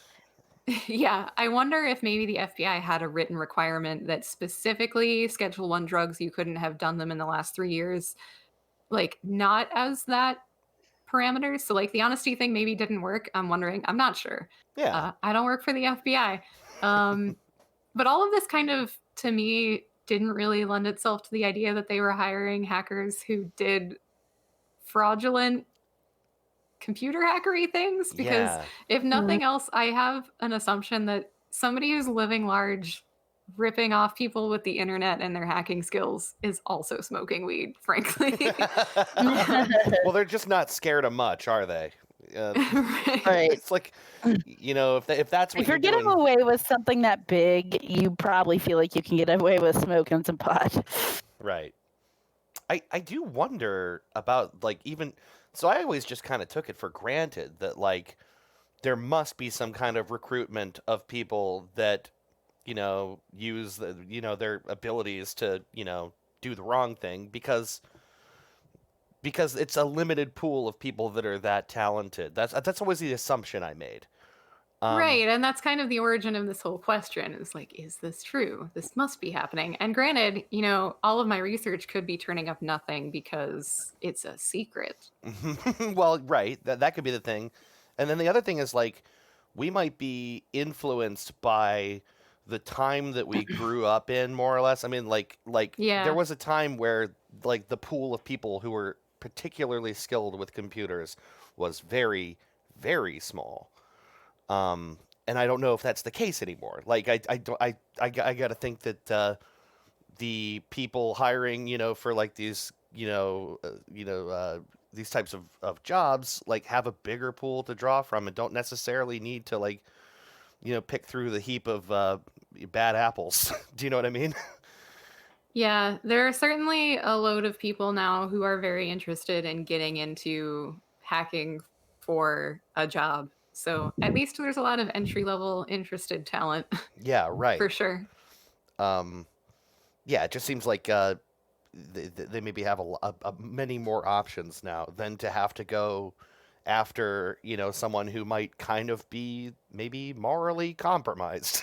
and, Right. and like maybe is the kind of person you don't want to trust with, the kind of access that you'd have to give them to do their job. Like,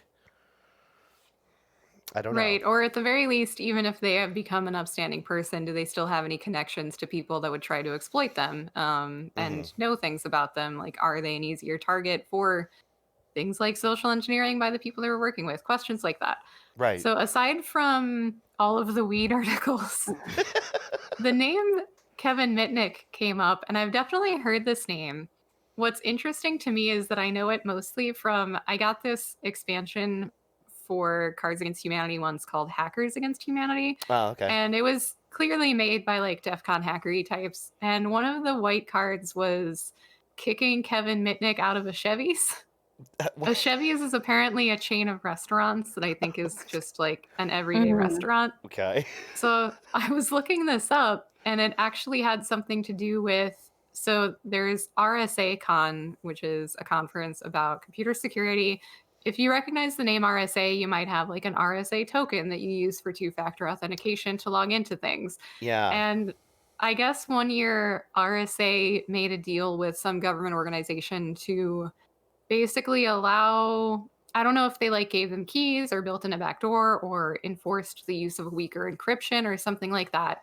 But a lot of the security community felt like RSA made a very big transgression against security in the name of cooperating with the government. Oh. Something similar is happening right now. 3 legislators have brought up a bill that is trying to basically force any company in the US who offers encryption to also, if subpoenaed, provide law enforcement and the government with access and decrypt all the data, which I think is bad.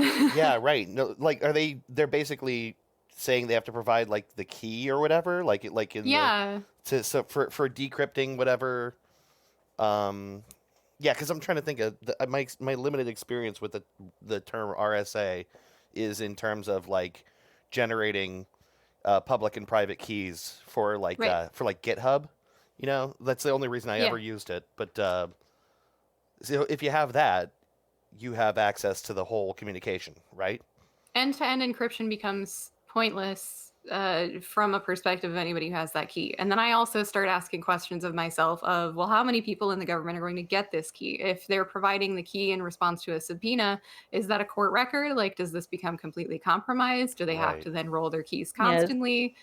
A lot of the time, the concern is not just we don't want the government looking at whatever instant messages we send. It's also, does this just break all of the security because you're introducing potentially loads of people to the key that unlocks it all? Yeah. So naturally, is it then public information, and then like you just shot holes in the whole thing? Like, what's the point of security if it, from a certain perspective, doesn't actually exist?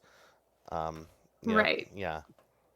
So a lot of people in the security community were not pleased with this. And around the time of the RSA conference, they basically decided that they were going to kind of like reserve the restaurant. And in particular, this is a restaurant that I guess was close to the conference venue and it was pretty cheap. And I think it was like fast casual type food. Mhm. So prime place for I have an hour between talks and I want to go get food. And one day they just bought the whole thing out and nobody was allowed to go in that came in with a badge that indicated that they had paid to go to RSA conference. And they were given a form that was like, hey, your support of RSA with your money or your business's money is continuing that this use or this cooperation, we don't support it. Here's more information. I think the Electronic Frontier Foundation was involved in it pretty heavily. Yeah, that sounds right. And apparently, in particular, Kevin Mitnick showed up and was really rude about it. And they didn't let him in and booted him out. And yeah. So that was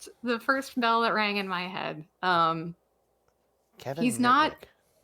Yeah, Mitnick. Okay. Apparently, he's written and co-written several books. Yes, so I read one of those for you. Awesome. Yay. My favorite of which I doubt it's the one that you wrote because it's not the most topical, but my favorite of which was one he co-wrote about having fun with hacking your hard drive, and I think the title is something about like have fun voiding your warranty, which I just really appreciate that. Yeah. Anyway, go ahead. I was just gonna say a lot of the things that I've heard from the InfoSec community about Kevin Mitnick are not very nice, but I kind of reserved a little bit of judgment because I think that there's a thing that happens in this community where we all acknowledge that social engineering or the human element, I mean, we talked about it at the top of the podcast, is one of the most common ways to compromise something. And I think that there's a really bad habit that exists in some parts of the InfoSec community where people say, well, you're not really a hacker. Like, you just social engineered everything. I've absolutely been the end of this. I think that people that already are not liked very much tend to kind of get this as this way to like take you down a peg and be like, well, you didn't really hack anything. Like, you just talked to somebody on the phone and then got them to give you the answers. And I'm like, yes, so I hacked a person. Like, we call this human hacking or social engineering. Thank you. Yeah, it's a little bit of work. It's a little bit of like a purity test or gatekeeping. Like, it's somehow not good enough, even though it still achieves its goal.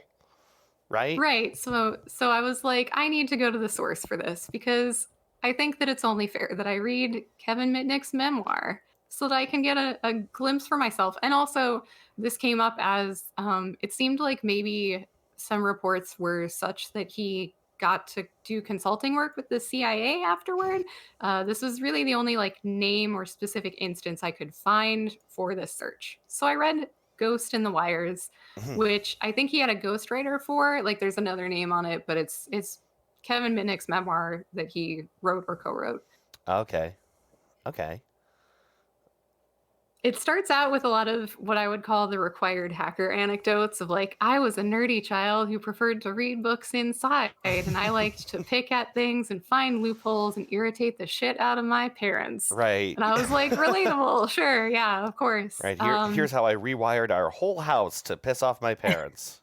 Yeah, he got his mom's phone service shut off because he was basically, I think that this was the 70s or the 80s. It was around the time when phone phreaking, PH phreaking was still kind of a thing.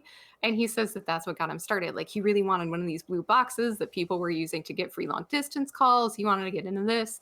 So he did what they all do, which is primarily, and I'll come back around to this. This is one of the circles on our walk. I'll talk more about phone phreaking later. But the point at which you like lose your household's phone service because you ticked off the phone company, like, my mom would have lit me up. Yeah, right. That's like, I get that it can be seen as a rite of passage, but it's like that's pretty damn serious when you're a kid. Right. I would have never been allowed to, I would have never been allowed to touch the phone again in my household. That would have been the first and last hack of your life. Exactly. And I found that to be a recurring theme in his book, which is I am really amazed at his family. Like, I don't think I have any family members that would do some of the things in support of me that his did. I would have been told to never touch the phone again and hung out to dry. But maybe I think that there's a midpoint. I think his family perhaps enabled some things, and my family just would let me sit in jail. Let you think about what you did. Well, exactly. There there are different kinds of love, and some people are more enabling, and some people are the tough love variety, and you get all kinds of different results. I was definitely straight up told that if I ever got myself in trouble as a teenager where I was put in jail, that they were going to leave me overnight so that I could think about it and not to call them. And I was like, okay. Cool, love you too. Yeah, I'd call that a special brand of tough love, I guess. Yeah. What's excellent about this is like the most mischievous things that I was doing was like sitting on the internet past my bedtime on weekend nights because I just was really enthused by the internet and things on it and message boards of people not doing anything inappropriate, but I'm digressing. Yeah, right. I don't know. It seems particularly quaint now, doesn't it? Right. I will say, so something that was very firm in Code Girls was kind of a sense of time and repeated grounding with the year and what else was going on. And I felt like not a lot of this was in Kevin Mitnick's book. And I really lost track of basically all of his interactions with the law and how they overlapped because there were at least 2 distinct times where he was arrested for something and then he was waiting for his like supervised release to wrap up and he couldn't help himself and did other things and he twice just moved somewhere else so that nobody could serve him with anything before his release was up. Wow. When in particular the violation at that time would be like messing with computer terminals as a violation of his release. So he was like, if they can't serve it to me, it doesn't matter, which is technically true, but sir. I say this to mean I might transpose some things, but his first really big transgression was, and he says this himself, he wanted to get in good with these other people who were hacking, who were phone freakers, who he thought were really cool. And they said, okay, pal, get us a copy of the operating system source code. I forget how he said to pronounce this. It's RSTS/E. And I think that he just calls it like Restus E. Mm-hmm. And it was basically an operating system made for that time of computing where you had a computer somewhere and then you like time shared it. Oh, okay. So it could support multiple users, and importantly, it supported remote users using like a dial-up code. So you would like use your modem to ring this specific phone number. Mm-hmm.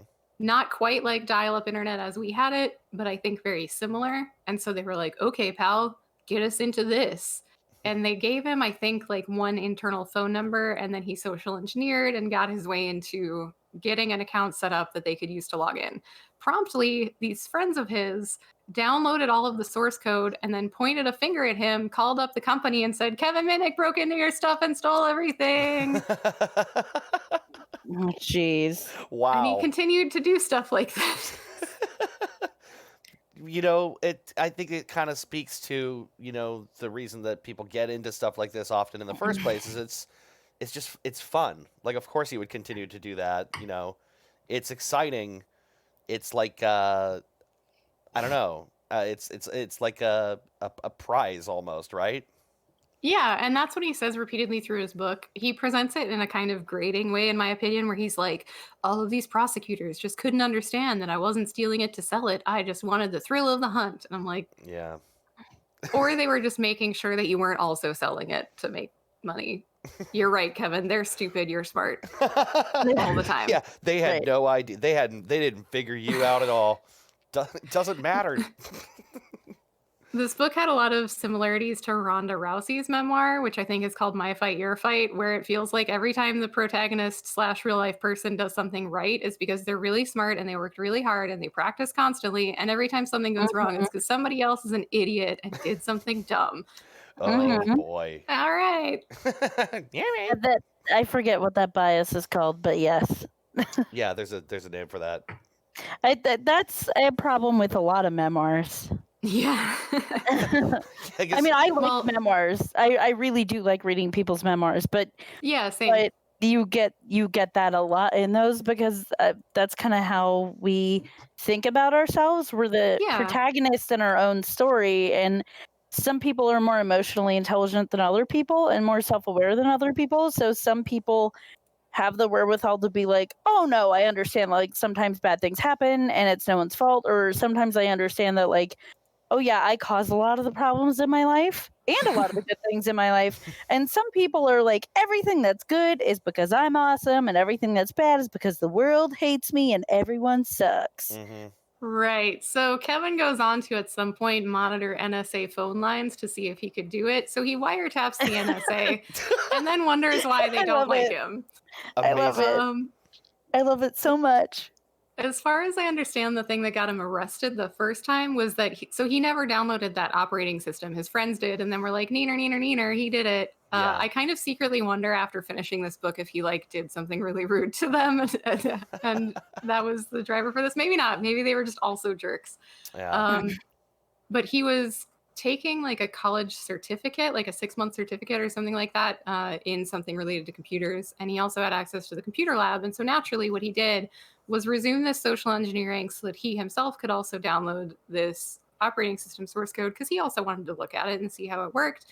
But he did all of the phone calls like in the computer lab with other students around and using the computers at the lab to record tapes of the data once he got a connection. And naturally, somebody was like, this kid is making a lot of suspicious lying phone calls, misrepresenting himself to a variety of people, it seems like.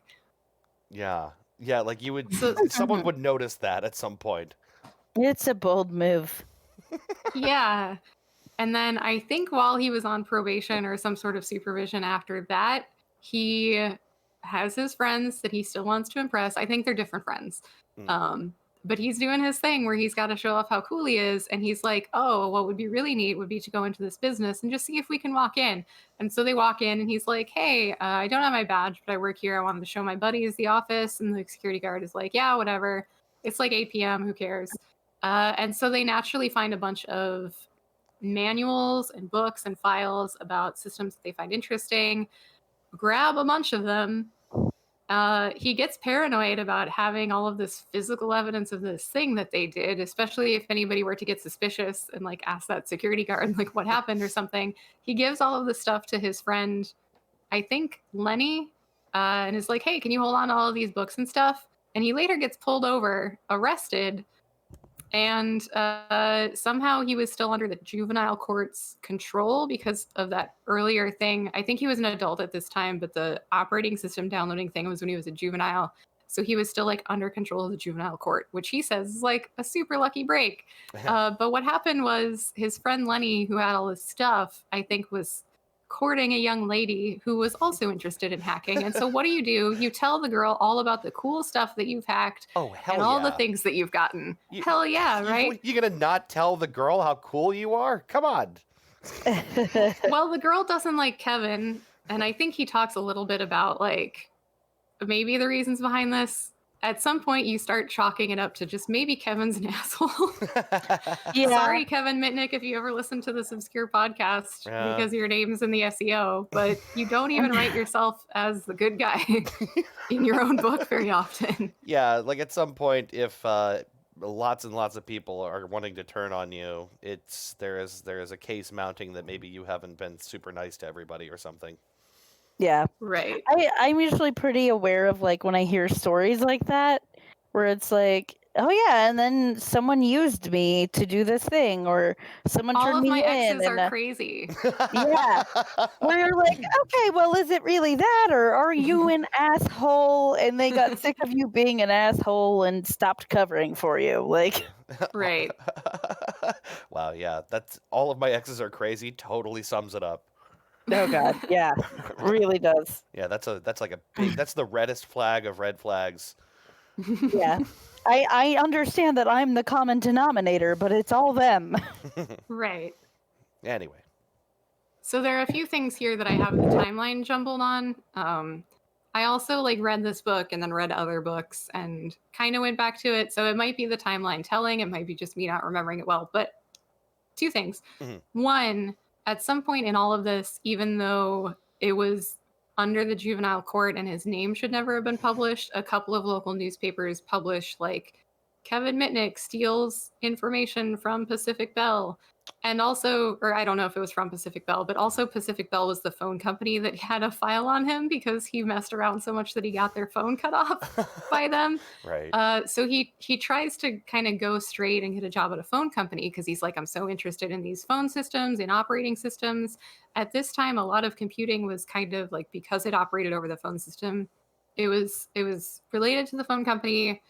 He's like, I want to get a job at the phone company. This works for 6 days because they find out that he was arrested for stealing stuff from phone companies. Oh. So that sucks. Of course, it's like the LA Times fault for publishing his name. Right. Yeah, that's, I mean, especially like as a minor, like that's a big no-no, right? I mean, like, yeah, that is definitely a no-no for Yeah, sure. it's I so, like, don't want to surprising. say, like, it's definitely a failure of journalistic integrity, in my opinion. Mhm. But also, sir. Well, yeah, it's just, it strikes me that typically when it comes to minors, it's at least policy not to run their names up the pole like that usually. Right. There's also some point in here where for the first time, I think he's waiting for like 4 months to pass so that he's at the end of his juvenile supervised, like, no touchy computer order.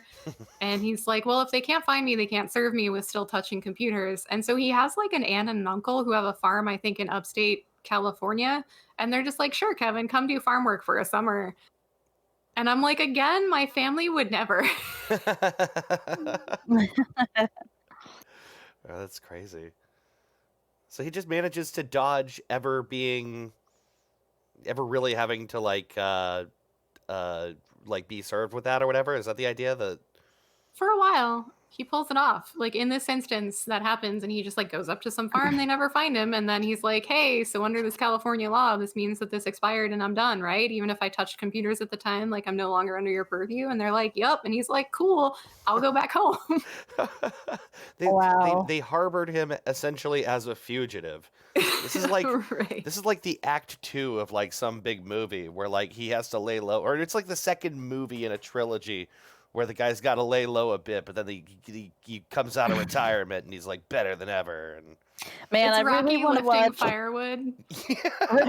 I really want to watch that movie where the first half is like a super nerdy tech hacker guy breaking his back on a farm,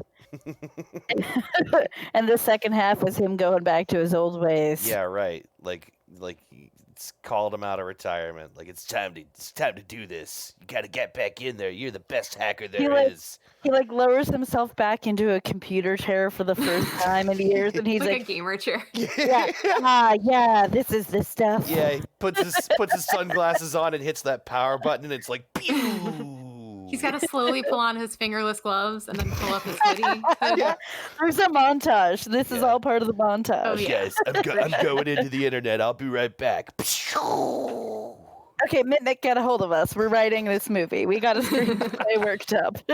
I think that actually there was a movie. So I'll talk at some point. There's a particular, you can still find these articles from the New York Times from like 1992. There's some guy, I think his name is like Mark Bankoff. I have it in my notes, who writes a ton of what I would agree are pretty inflammatory articles about like elusive hacker Kevin Mitnick who could take down the entire world by whistling into a telephone. And I guess there was a movie at some point. I don't know if it got made and if it just like was panned or what, but like there's definitely been a movie.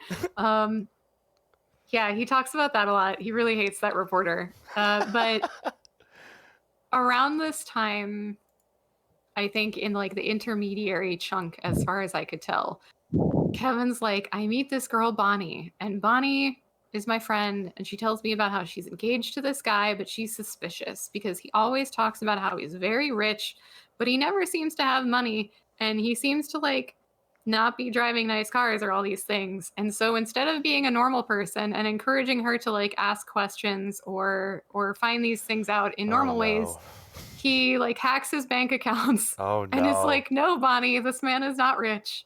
And then says, I didn't want to break up their relationship. But a few weeks after she got over it, we did start dating. And I'm like, come on. Oh, man. Nice guy, Kevin Mitnick.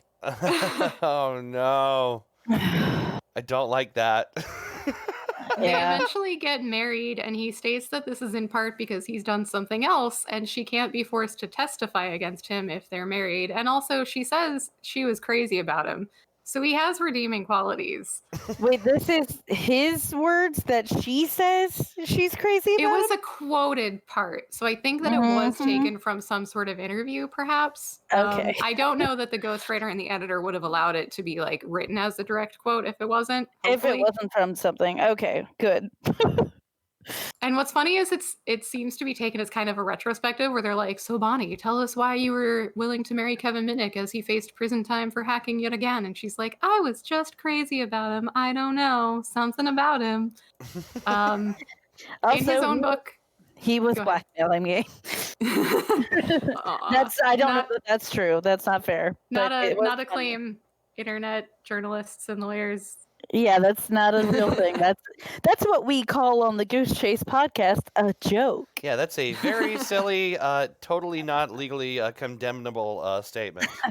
Just spitballing here. Woo! Anyway, continue. I think that Kevin still, like 15 years later, was a little salty about what happens next because even in his own book, he's like, I liked Bonnie and I didn't mind her being a lazy housekeeper and leaving piles of things around our apartment. And I'm like, God. damn, dude. Oh. Yeah, like what kind of a statement is that? I liked her. I didn't mind her being a garbage person. Like, all right. Well, so I can You almost clearly understand.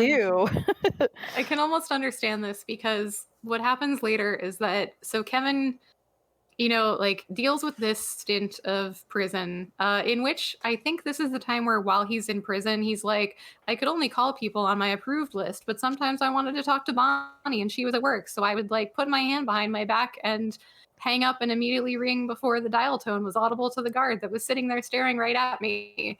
And I'm like, again, learn to quit sometimes.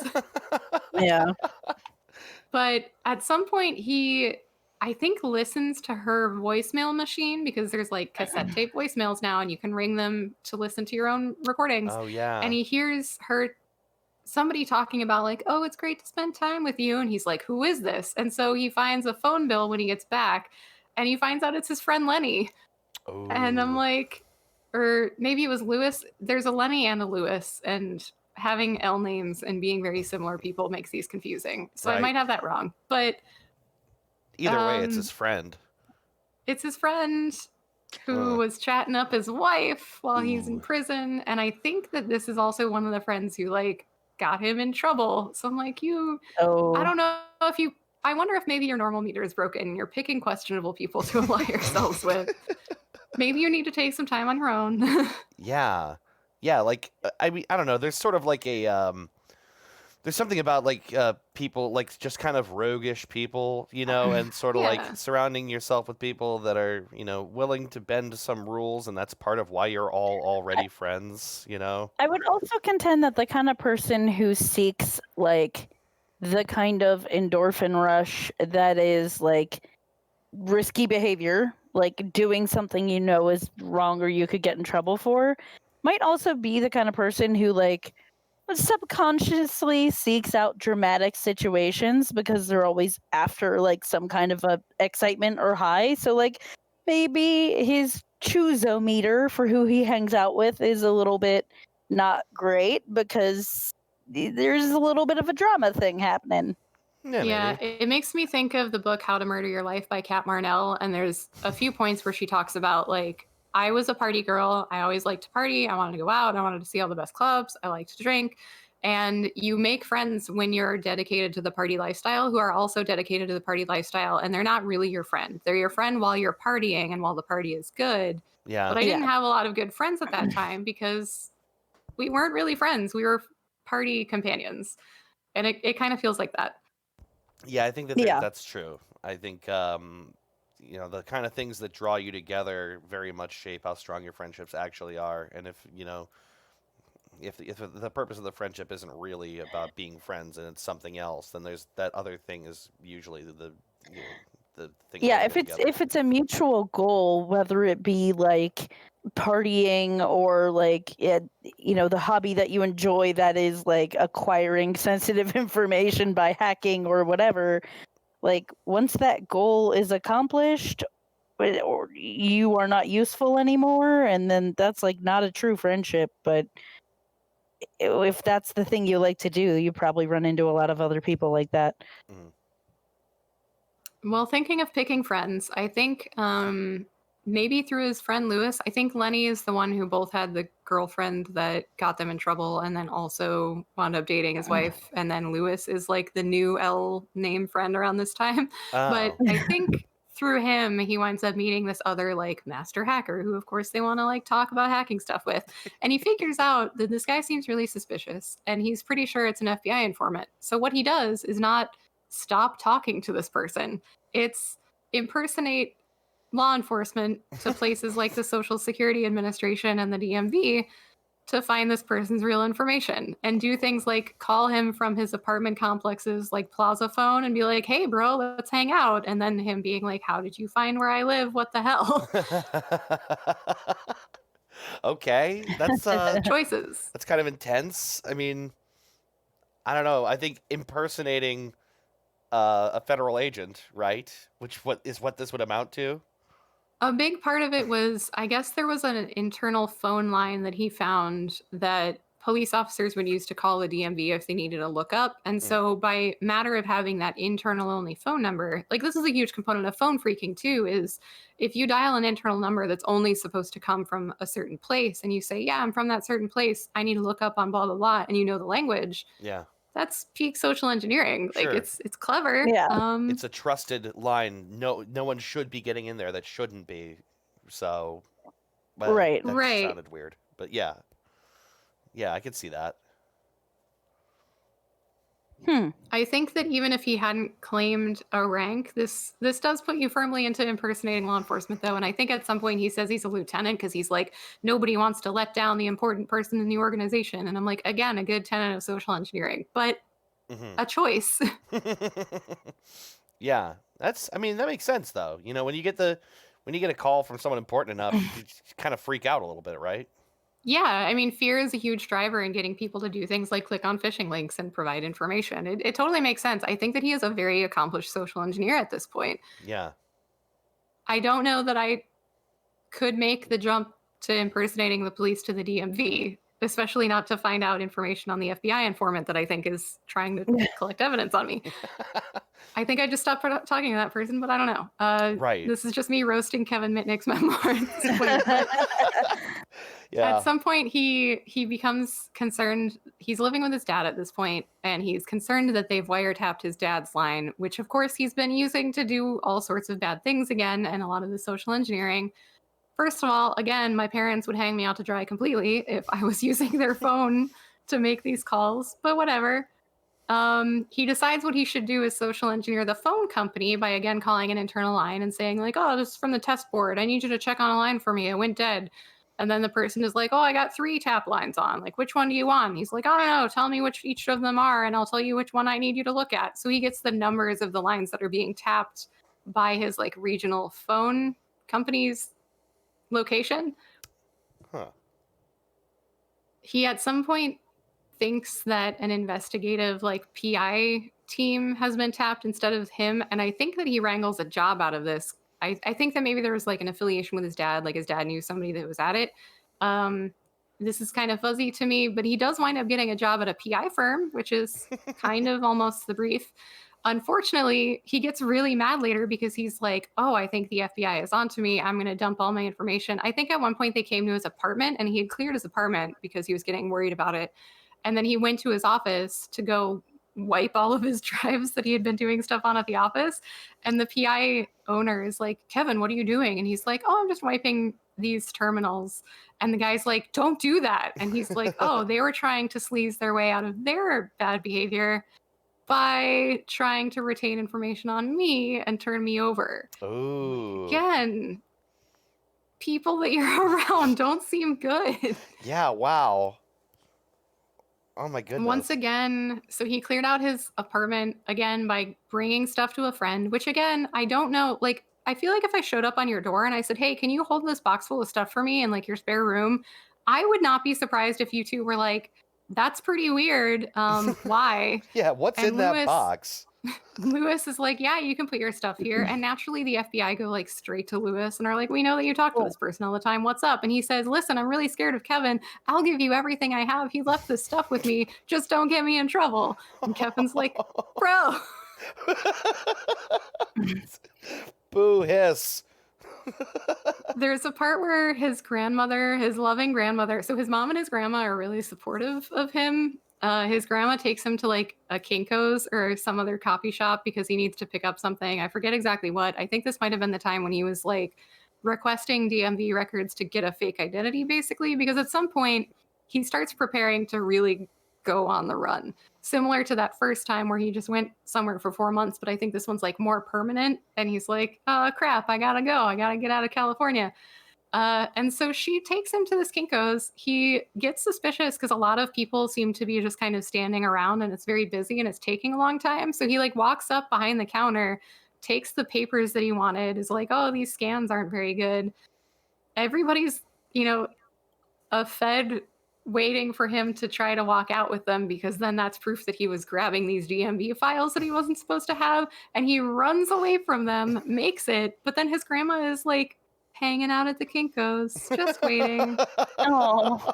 And granted, like to his credit, he's like, oh no, my grandma. And he like tried to call a nearby supermarket, I think, and be like, hi, is there an old lady in this car? Like, I think I lost my grandma, touch of Alzheimer's. Can you check on her? And they like couldn't find her. And he tries. It's not like he abandons her, but I'm like, your family is so incredibly supportive. Oh yeah. I don't know. I feel like I have one of those families that probably would do all this stuff. Yeah, yours probably might. But also that's predicated on the fact that I like never really got into trouble, so they would like trust me that like whatever I was doing, I probably wasn't doing something wrong. Right. If I had Yeah. a history of being mischievous and getting into trouble, that would change their reactions. Yeah, I was talking through this with my boyfriend and I was like, I would, like, my family would never. And he's like, well, but I mean, what was he doing at this time? Was this something like your family member coming up and saying, I murdered someone, please hide me? Or was he just downloading the source code? And I was like, well, he was only really downloading source code and like social engineering, but also he had been doing it for years. And I feel like my family's breaking point would not be years of playing cat and mouse with the FBI. True, They'd be but like, also stop potentially getting us in trouble. I don't want to be involved in this. I also Right. think it's important to keep in mind the context of when this happened and the general public's familiarity with this kind of activity and like the internet and like the things you can do on it and hacking in general. Like they might not have really fully understood the gravity of the things he was doing, and so they're like, you're just playing with phones. I don't Yeah. know why it's so much of a big deal. That's Yeah, a good sure. point. Come to my And farm and there- hide. There is kind of a dichotomy throughout the book and at the time where to many people it's like, oh, Kevin just likes playing on his terminal. And then something that comes up a lot that I agree with that is inappropriate on behalf of the government is there's one hearing where somebody is like, this guy could whistle into a phone and launch nuclear warheads. He's a danger to society. And it's like, that's not how that works. Yeah, right. No, he couldn't. And this will come into play a little bit later. So there's definitely that going on where some people are very in the camp like this isn't that bad, and some people are like you're a menace and you could destroy the entire planet with hacking. So the New York Times reporter, I have him down as Mark Kobal, Koball, and I will say that in reading these articles, they're pretty sensational. And I think this contributes to the idea of like, he's a very dangerous hacker. He could do all sorts of terrible things. And he's like, I was just downloading source code because I wanted to know how this operating system worked. What the hell? I think at some point, so I read this in a different source, not the memoir, because as far as I recall, this was conveniently left out of his memoir. But at some point, Kevin gets access to this guy's email server and sets it to like all read available, so anybody could read this guy's emails going in and out. Oh geez. Great choice. Antagonize this guy who's already convinced, or even if he doesn't believe it, telling everybody else that you're a menace. Yeah. Choices. That doesn't help the situation at all. Yeah, he also at this point is getting really interested in cell phones because cell phones are coming out, right? Like Motorola's got tiny handheld cell phones. And I think it's related to this that he ticks off a group and a person.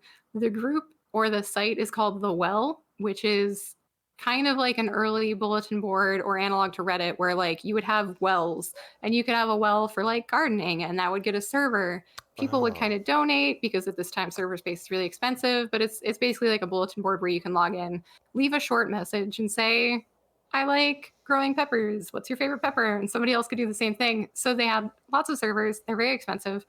He used them as like an intermediary, I think using a hijacked account, but I'm not sure, to like offload data, because he couldn't offload it straight to himself. And so the people at The Well are like, all of this space is being eaten up and it's very expensive. Whose is this? And nobody knows who it is.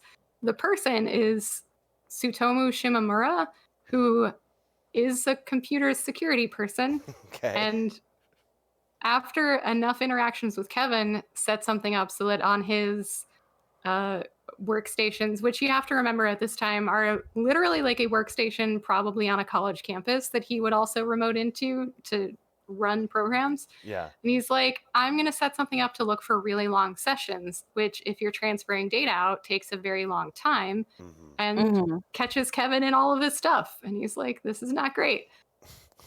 Okay. So now Kevin has ticked off a New York Times reporter, a computer security expert, a lot of internet people, early internet people. Yeah. Like, not a lot of goodwill going around here.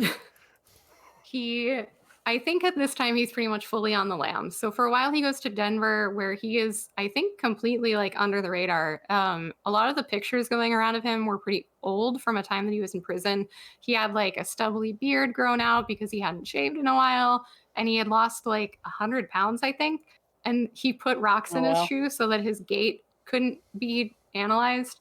Wow.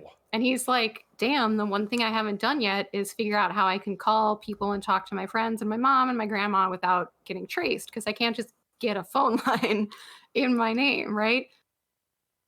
And in particular, he's like, if I get a cell phone, weren't quite a thing yet.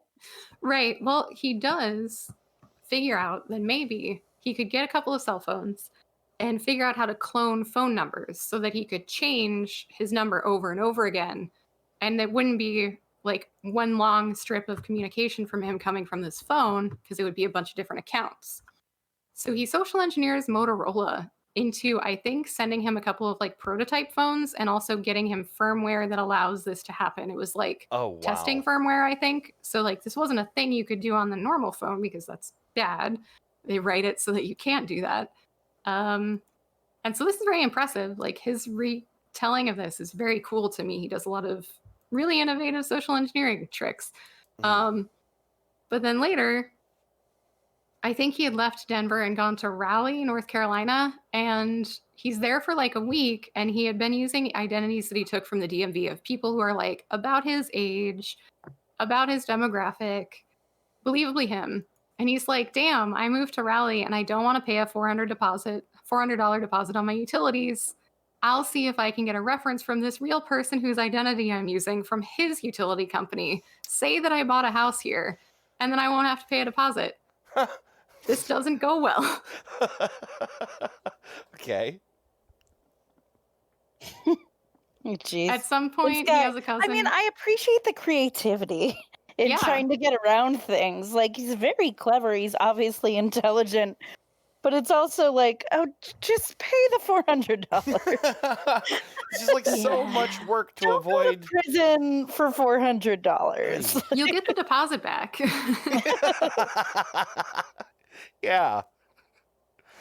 I don't know. I also so appreciate I also appreciate the creativity, and I don't know. There's a certain kind of thing about, like, you know, who cares if it's about it isn't about $400. It's about winning, right? Man. Yeah, it's just like conquering the world, not having to pay a red cent if you don't have to. Whatever. It's, you know, it's a challenge. And there are a ton of really cool like hacker exploits all throughout this book. I do want to give him credit where credit's due. He was very innovative. I do think that he was a very good social engineer. I think that it's unfair for people to specifically pick at like, he wasn't really a hacker, he just social engineered, because he social engineered a lot. He social engineered like the FBI and the DMV and stuff like that. Yeah, like it's sort of again, it doesn't matter if you succeed, you succeeded. Does it really matter what your methods are? Right. And so finally, in February of 1995, he's arrested for like the big time. And this is where I wanted to come back to things that I definitely agree with him on that were kind of like overreaches of the government and companies that were involved here.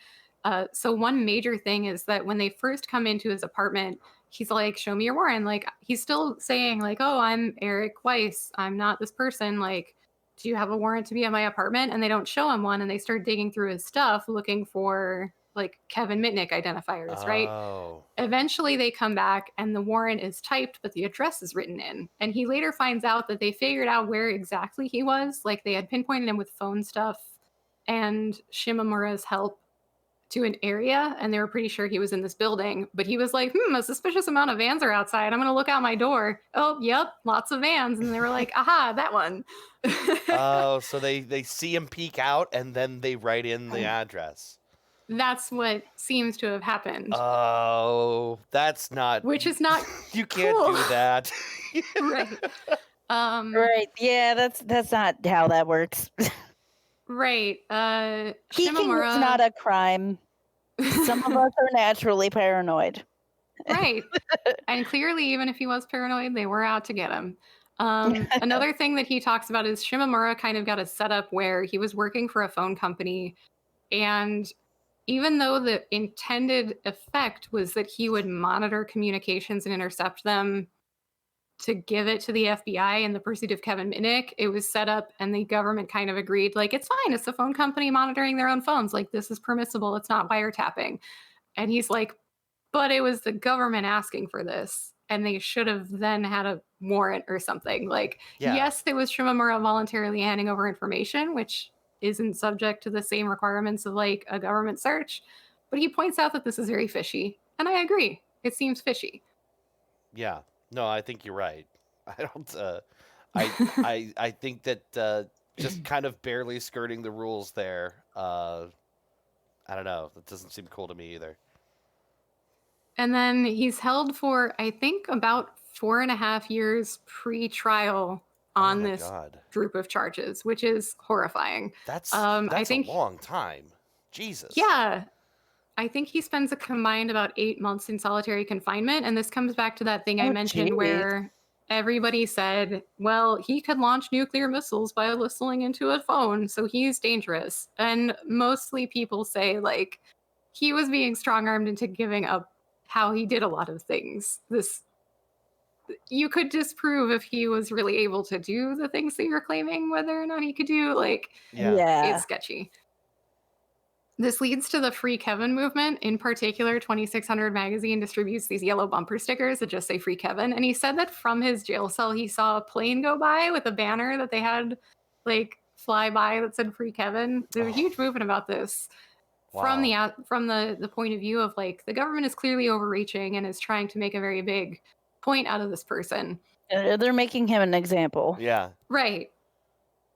And overall, the only thing that I could pull from this was that I think what some people call consulting with the CIA is he describes it as like everybody that like I would get pulled out and they would talk to me and they'd be like, well, maybe you could debrief the CIA on all of these bad things you were doing.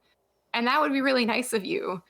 And then I think that he finally agrees after like a deal is set up and he talks to them and he tells them like, oh, I social engineered the DMV. And they're like, we're done here. Get him out. This is stupid. And he's like, yeah, I wasn't launching nuclear missiles. This is my whole point. Wow. Yeah. So like when they finally sit him down, what he's, it's just like they've created this big monster out of, this guy that just doesn't. Well, I think it was probably easier to convince people to be scared of stuff like that back then, right? Yeah, for sure. And especially, I mean, War Games, the movie came out at some point around this, and so they were like, Kevin Mitnick could launch the nuclear codes by doing this thing that Matthew Broderick as a baby did in this movie, Yeah. Well, we all know that the government never ever does anything for different reasons than what they tell the public. Like, they wouldn't tell the public No. and feed into panic about nuclear warfare to actually convince someone to do their bidding for them. They would never do that. No, they would never do No. that. No. Not possible. That's not my government, and then I salute the flag. Which flag? So I don't know. Any flag.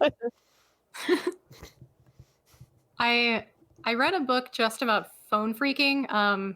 If we have time to go over that, I don't have as much on that as I do Kevin's book. I Yeah. do need a short break if we want to get into that before I That's- can keep talking more. We got time. We got none but Okay. time. All right, let's take Yeah. a break. Let's take a couple can little Christy break, say it? break. Oh, all right. Little break, break. Let's take a Burke. We are right now at I think this episode is over 2 hours now, but not by much, so that's all right. Oh, If you're okay with it, I'm okay with it. Yeah, I'll be I'm back okay soon. with it. I actually really do want to hear more about phone phreaking because I've heard about it in the it was like such a big thing, and I don't really necessarily know how it was used as much as like how it works. It's something I don't know much about, but I am intrigued too. So I'm here It's for cool it. as So- hell, and I have a good book recommendation. So if you like my blurb of it, you can also read it for yourself. Sick. Nice. All right, let's take that little break then. All right, be right back.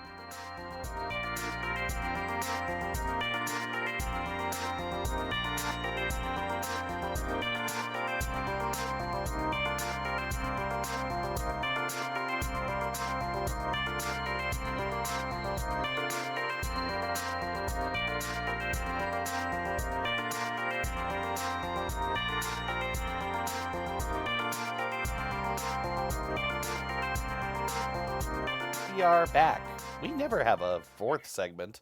And we're back. Or no, this is our third. Yeah, that's it. We It's never- the Yeah. I just brought back the middle seggy for you. Little middle saggy. Oh, a little middle seggy. We haven't done that in so long.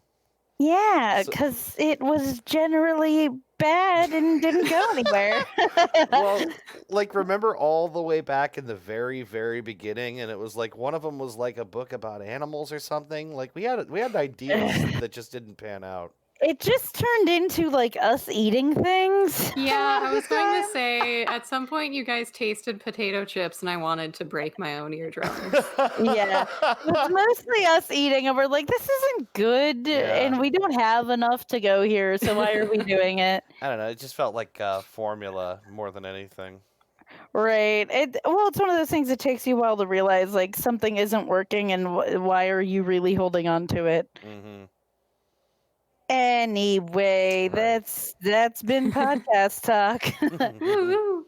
I do have a capstone to middle seggy regarding Kevin Mitnick, which is I joked that I was just roasting him and his book, but by comparison, I pulled a potent quotable from a Goodreads review of Ghost in the Wires that I Ah. would like to read to redeem myself because I don't think I'm that bad. Okay. It reads, all of these good aspects put the worst part of the book in sharp relief. Mitnick is a sociopath. I'd sooner read the sympathetic diaries of John Wayne Gacy than revisit Mr. Mitnick. On top of which, he spends most of the book trying to convince you, the innocent reader, that he is the put-upon party, that he is the victim of the friends and the law and the system. There's even a chapter entitled, I'm a Scapegoat. Wow. Okay. I kind of like, as harsh as that sounds, that sounds fair to me. Like from the stuff that you've told us, I feel like that's probably true. I still think it's a book that's probably worth a read if you keep that in mind. If you're like, yeah. obviously this person is trying to socially engineer me as I read this, because of course he is. Yeah, But- if you can handle that and you can handle passages where he's like, the FBI knocked on my door and I answered it in such a tizzy I forgot to put clothes on. The female agent who had knocked couldn't help but look down. Oh. It's a good read. Wait a Yeah. minute. You mean like he specifically builds in a passage where an FBI agent checks out his junk? Yeah. Well, like, my dick's so big. In so many words. Big nerd energy. yeah. Yeah. No Ugh. thanks. No thanks, Kevin Mitnick. Keep it in your pants. Kevin Mitnick, do better. I didn't even have that written Just down do in my better. notes. I just still remember it because it's seared Ugh. into my brain. It would. Yeah, don't like it. I just looking at his face. I don't. Kevin, I hate Kevin, this. honey, darling, Kevin, you Sweetie, did that on purpose. Don't do that. Kevin, Kevin. you know it. Don't you do that. Kevin, Don't do that. darling. Kevin, honey. Gross. Stop making people uncomfortable on purpose, Kevin. It's not Kevin, nice. It's unbecoming. Anyway. Yeah. So, third segment is pretty much me telling you about the book Exploding the Phone by Phil Lapsley. And the full title of this book is, let me scroll up in my list, Exploding the Phone, The Untold Story of the Teenagers and Outlaws Who Hacked Ma Bell. I had a little bit of a hard time finding a copy of this book. I think maybe it's not in ongoing production. I did just kind of go to like Abe Books or Bookshop or whatever, one of those sites that has a variety of bookshops around the country that can list things that they have. And I got a copy from a store that had a paperback copy that was in very good condition. Nice. So I found it that way. So I recommend that, and I do highly recommend this book. I think that this is by far the book that does the best job of balancing a coherent timeline with interesting characters, with building up the tech speak so that, like, in the middle of the book, you'll even a reviewer said, like, I read the sentence, and she puts in the sentence, and she's like, this should have been incomprehensible, but the author does a very good job of explaining things step by step by step, so that by the mid to late book, you can read a technical, jargony aspect of how phones routed long distance calls and understand it.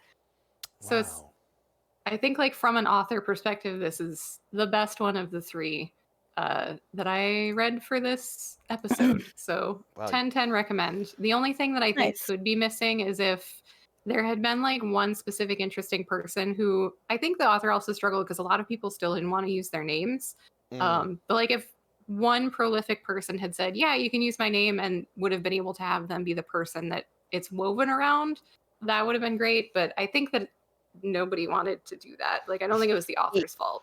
Yeah, it was the best book they could write using the information they had and were able to use. Yeah, and the author talks about how he filed like 400 Freedom of Information Act requests, I think, and parsed through everything and interviewed a lot of people. Wow, that is a lot of legwork. Yeah, it is. And a lot of boring legwork. It's important to know. A lot like, of just paper pushing. Reading through government documents is not fun.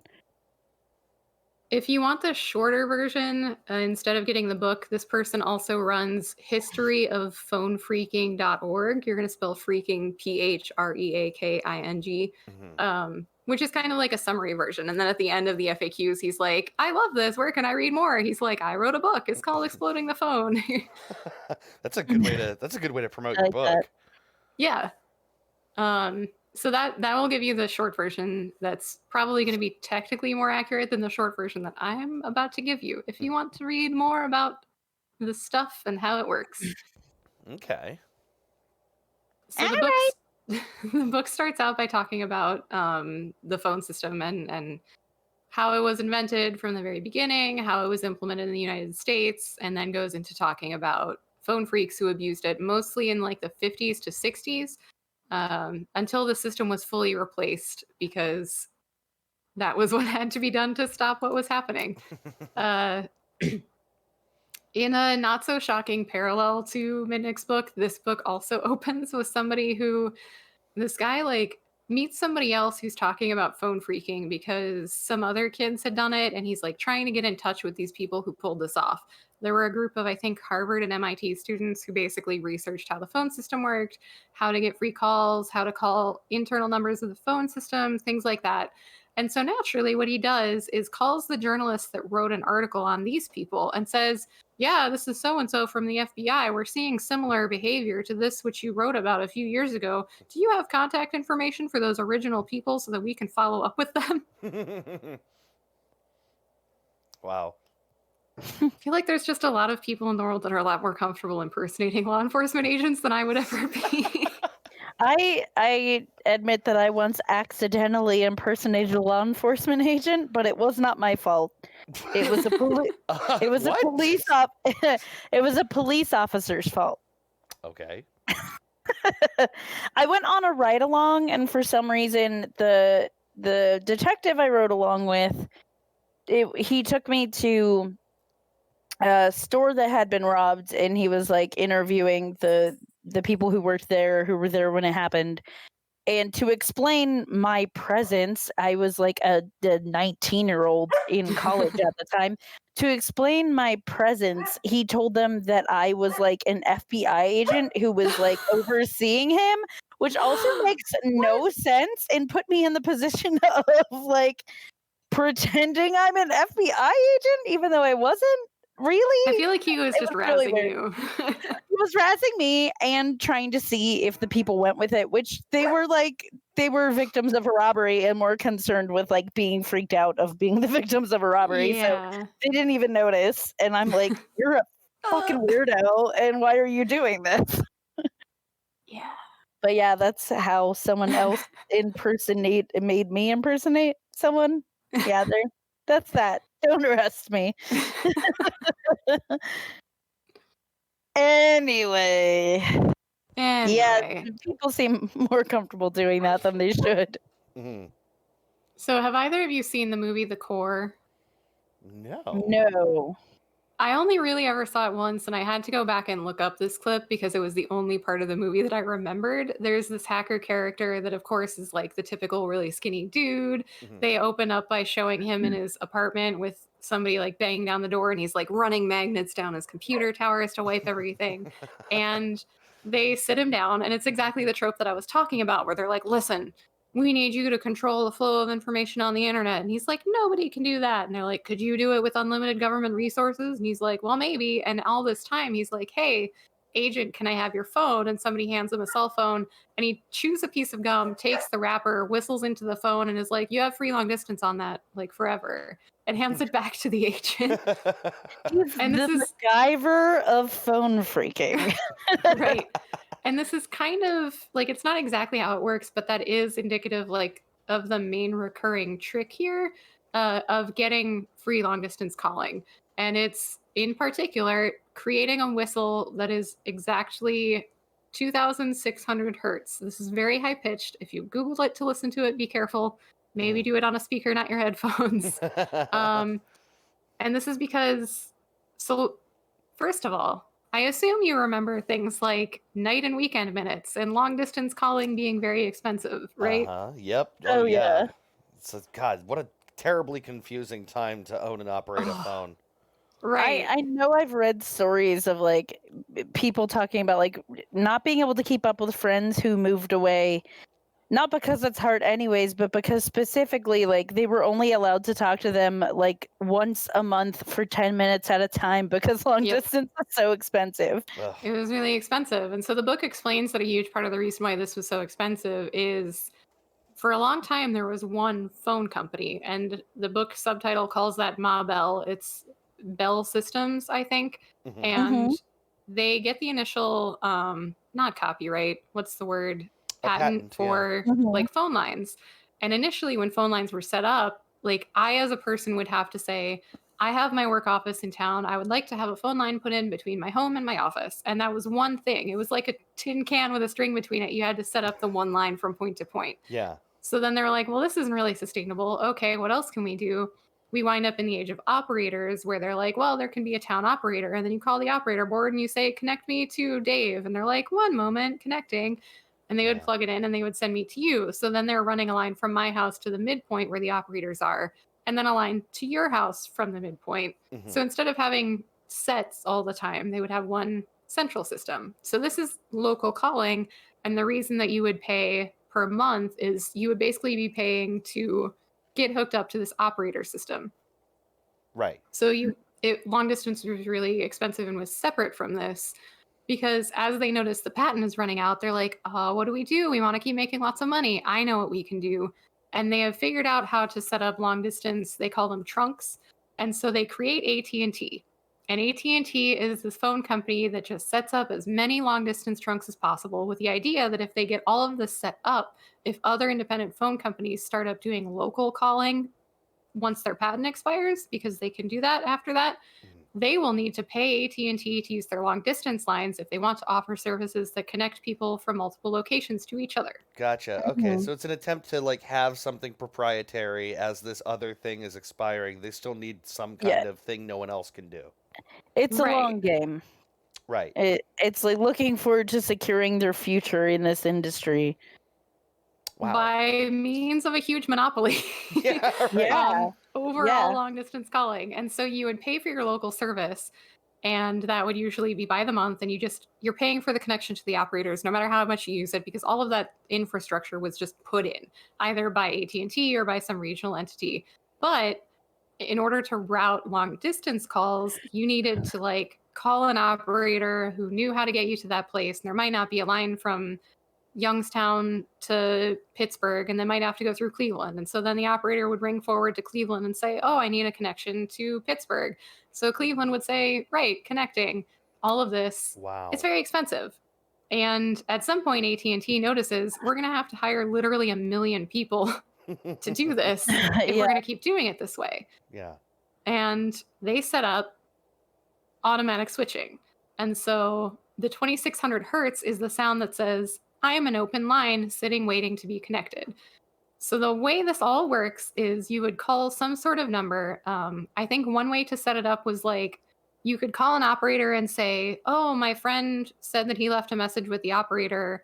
And you would call back. And this was set up so that you could save money on like trying to call somebody who wasn't home. So if they weren't home, you could instead pay like 10 cents to leave a callback. And then that person would call back and get their message. Mm.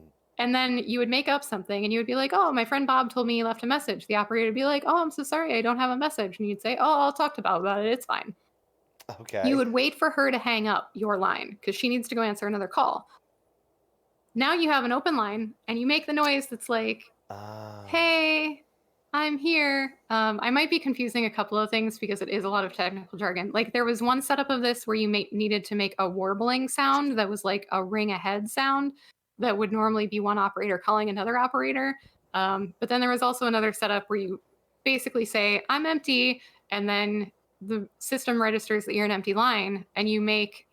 So the book doesn't fully explain this part, but if you think about having your old touch-tone phone, like your phone line at home, do you remember how if you dial the numbers, it makes like the noises, but the noises aren't like a clear doot, doot, doot, doot, doot. They sounded kind of like warbly.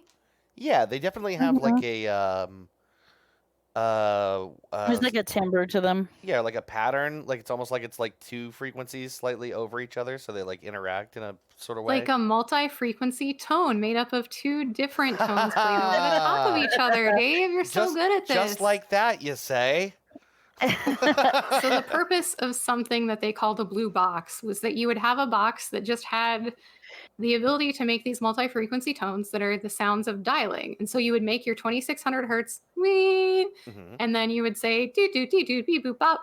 And because you didn't connect to anything that required money, you talked to the operator, which at the time was free. Yeah. It was the setup where that was totally free, and then everything else cost money, as opposed to now where if you want to like call 411 or whatever, I think it costs money. Right. And now you've been connected because you told the automatic switching system that they put in for some of the equipment that you were just a line that was just being dialed. Like, whatever. There's no source point for it, and the billing would function by you at the source would hang up your phone. It would register that you had hung up. It would look at what you had called, and then it would bill you for it. Okay. But when you hang up the phone, you call the operator, which is free.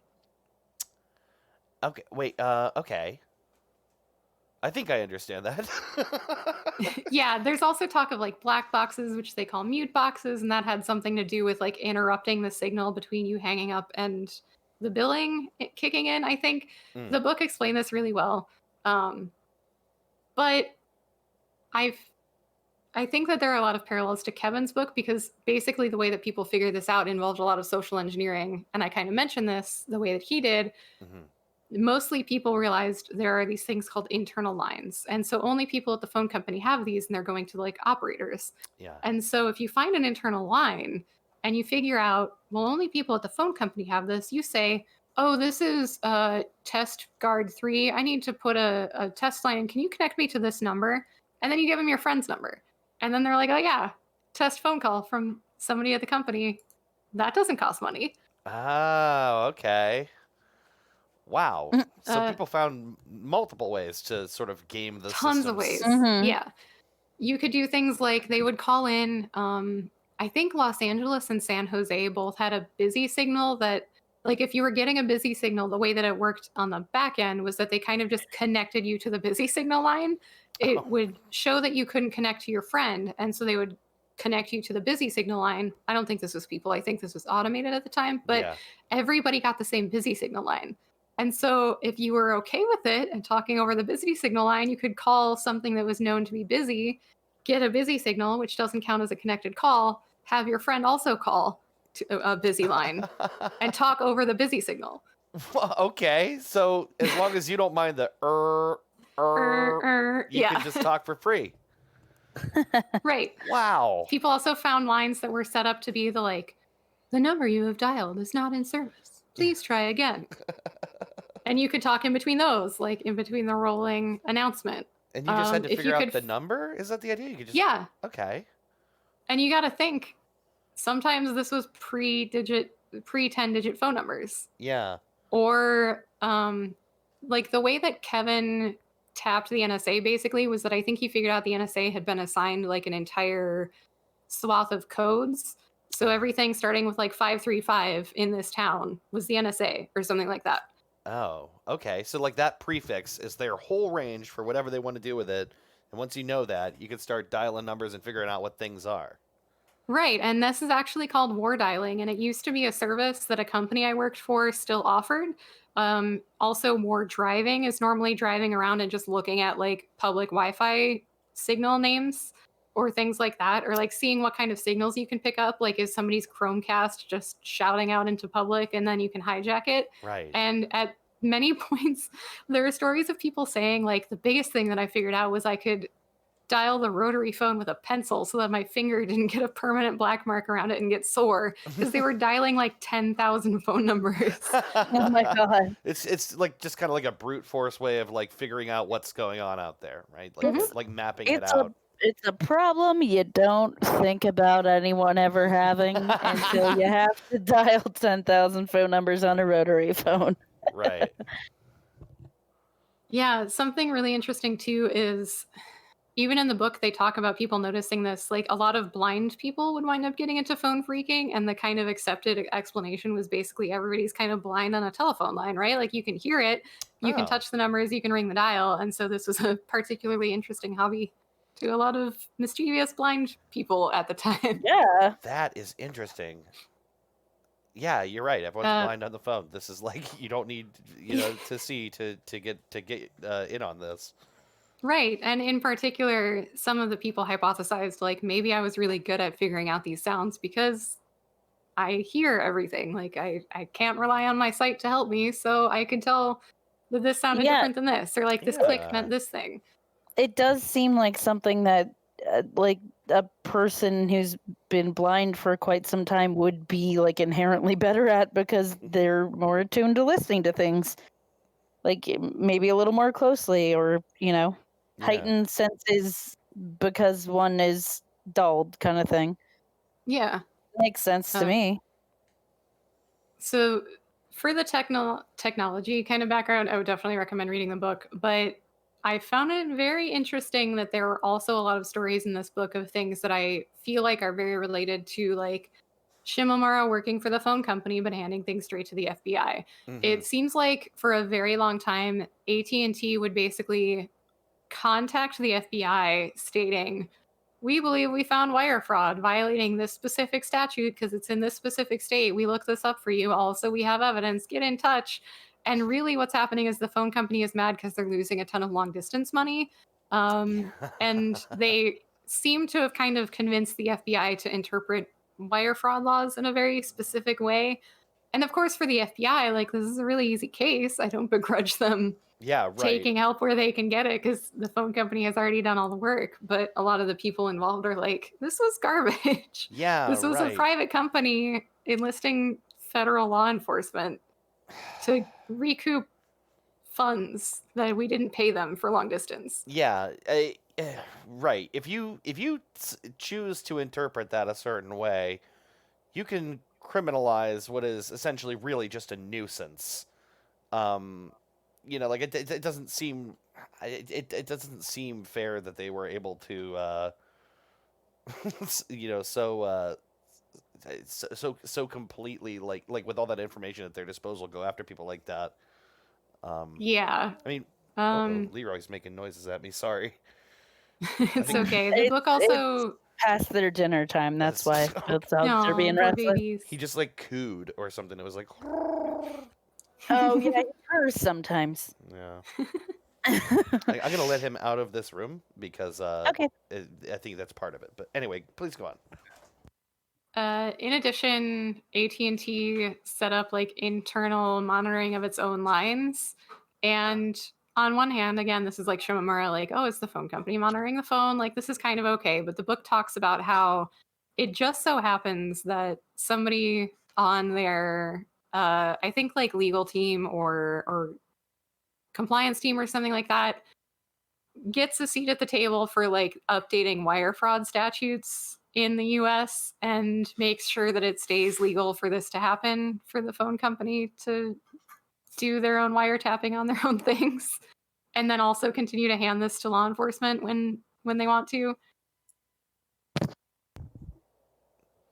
It's a little fishy. Yeah, it is a little fishy. And then there's a subsection of the book that talks about how at the time AT&T was also very widely known to hire pretty much white men. And in the early 70s, there became an aspect to phone phreaking and stealing long distance that was like, remove the funding from AT&T. There's a zine that comes out. And so, again, the book does a better job of explaining this than I do. But have you ever heard of the Yippies? With a Yeah. Y, not hippies. Yes, definitely. I'm So trying to that's remember the who Youth they are, International though. Party. Wait, Say it again. It's the Youth International Party. oh yeah, I knew I'd heard the term, but I couldn't remember exactly who they were. I have not heard of this. The book talks about them a little bit, but more importantly, it talks about them through the lens of YIPL, the Youth International Party line, like a phone party line, which a lot of freaks were doing. Like they were basically setting up conferencing before conferencing was a thing. They were setting up party lines before party lines were a thing. And they publish a zine that has a lot of things. And there's a scan of one page or like a flyer in the book. And I found a lot of things in this book very incredible to read and know that they were happening in the 70s compared to now with things going on with law enforcement and the government. And so part of it, a snippet, is like the phone company's part in the war against the poor, the non-white, the non-conformist, and in general against the people. We will report on all of our finances from time to time at the zine. And if you can dig it, we'll probably need some kind of bail fund set up. Whoa. Because they know that they're going to get prosecuted for sharing things like how to build a blue box and Yeah. conspiring to Wow. defraud the phone company. There's a footnote in the book that talks about how many people interviewed used the phrase "are getting arrested by the phone company," and the author is like, imagine how weird it would say I got arrested by Google. But at the time that was very common because it was just kind of understood that the phone company was like tight twins with the government and would get people arrested. That seems so insane to me looking at it from today. Like the notion that the phone company is like the man feels The phone weird. company. Yeah, like they don't. I mean, if you didn't know all this, the phone company seems like just an innocuous entity designed to sell you access to other people's voice, and that's it. Well, it's Right. also like from our perspective and like when we grew up in relation to the popularity of landlines and all that, like it now seems antiquated. And so like thinking of them as any kind of authority or As like a national power. Right. The landline Right, phone when it's company, like really. things have changed so much, and it's like so not a thing that even really exists much anymore. And to think, wow, like how far they've fallen. Yeah, they eventually get broken up. Like the monopoly finally gets broken up. And so like Pac Bell, Bell South, a lot of companies that you might remember existing as like your landline Yeah.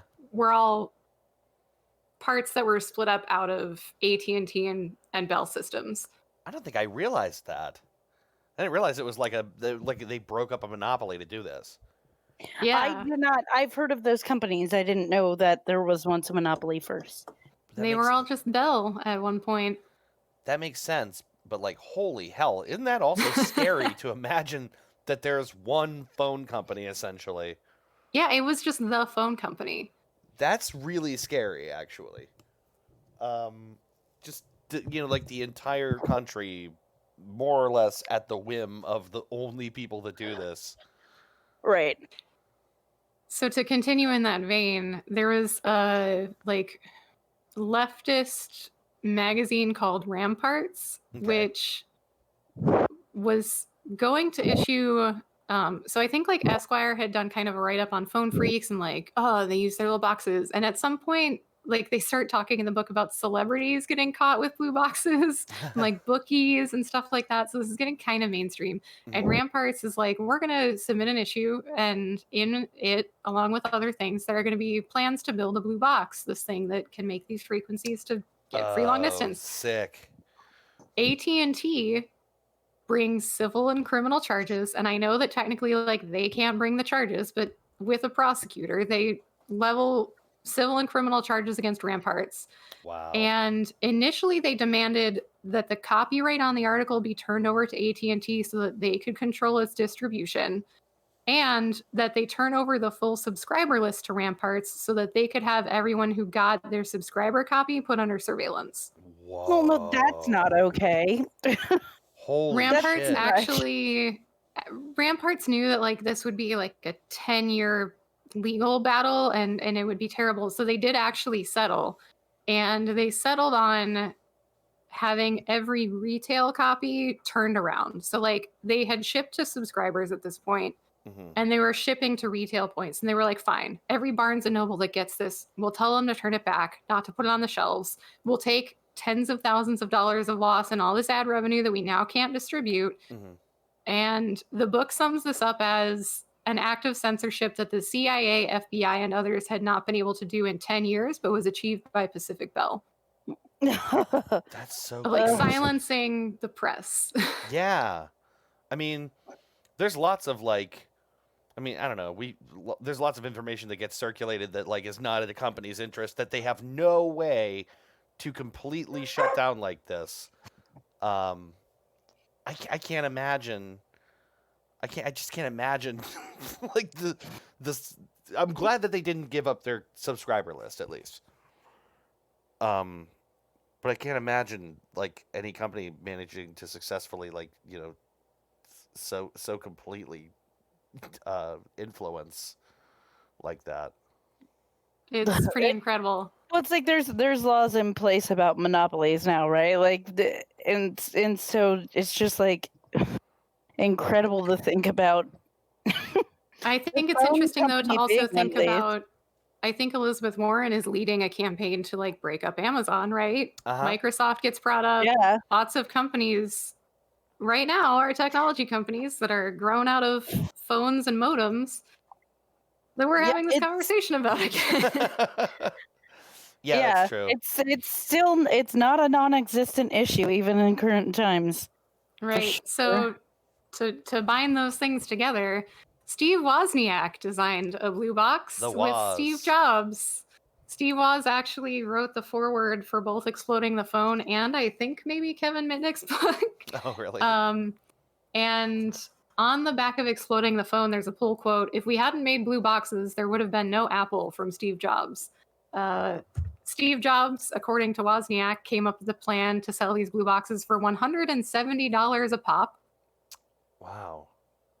$170 back then also is a little bit pricier even than it is now, obviously. Yeah, and they would go around basically a college campus and like knock on a door and be like, "Oh, is Bob here?" And they'd be like, "Bob? No." And they'd be like, "Oh, the kid that makes the free phone calls." And then the person would be like, "What?"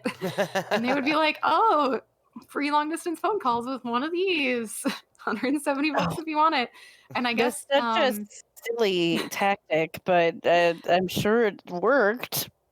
It definitely worked. And then they also offered a warranty, basically. So Wozniak would write or type a piece of paper that said he's got the whole world in his hands inside.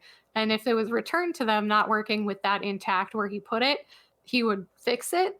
And apparently this got filed in a bunch of FBI paperwork of like, we don't know who's doing this, but they all have this piece of paper inside. What does it mean? That's interesting. The little signature. Eventually, yeah. And eventually the Apple II, I don't know if this was in production, but it was at least designed. Somebody designed an add-on circuit board that would let you connect your Apple II to a phone line, and it could basically be a blue box. It could send like the touch tone frequencies. It could recognize some sounds coming from the phone, Mhm. and kind of made it like the ultimate blue box. Eventually, they started calling home PCs with modems beige boxes. Oh, That like peak 90s beige office stuff. that's interesting. God, this is like so central to like maybe why people were interested in computing, right? There's a lot of these like sort of Right. hacker-minded people that like fueled the beginning of like home computing. Yeah, and Well, this yeah. very clearly led to like bulletin boards and BBS forums. Yeah. And also, I was going to say the beginning of the internet really was for like the few people who were like very, very interested in it for Mhm. the technical aspects of it and everything that it could do. Like the internet was for internet lovers at the beginning because those were the only people who really knew about it yeah. and thought about all the I still possibilities. remember when laptops got really big, or like in Yeah. particular they were calling them notebooks. And I remember having like internet friends who were like, now everybody's going to be on the internet, and not just people who are willing to build a desktop PC to get online. And I was like, Yeah. all right. Yeah, there was a bit of an exclusivity to that kind of thing, right? Yeah, I mean, I remember it from my early days on a dial-up That connection. that sentiment still exists in some form or another of there's like For sure. there's like the the people who look around at everyone else as normies, and you have no interest in like crossing paths with them. Right. Well, since I brought up dial-up modems, I wanted to ask, everybody's dial-up modem kind of sounds the same. Do you think that one of you, maybe Dave, could give me an imitation of what a dial-up modem sounded like at the time? All right, let's see. Let me try that. I think I could do this. Let's see. It was like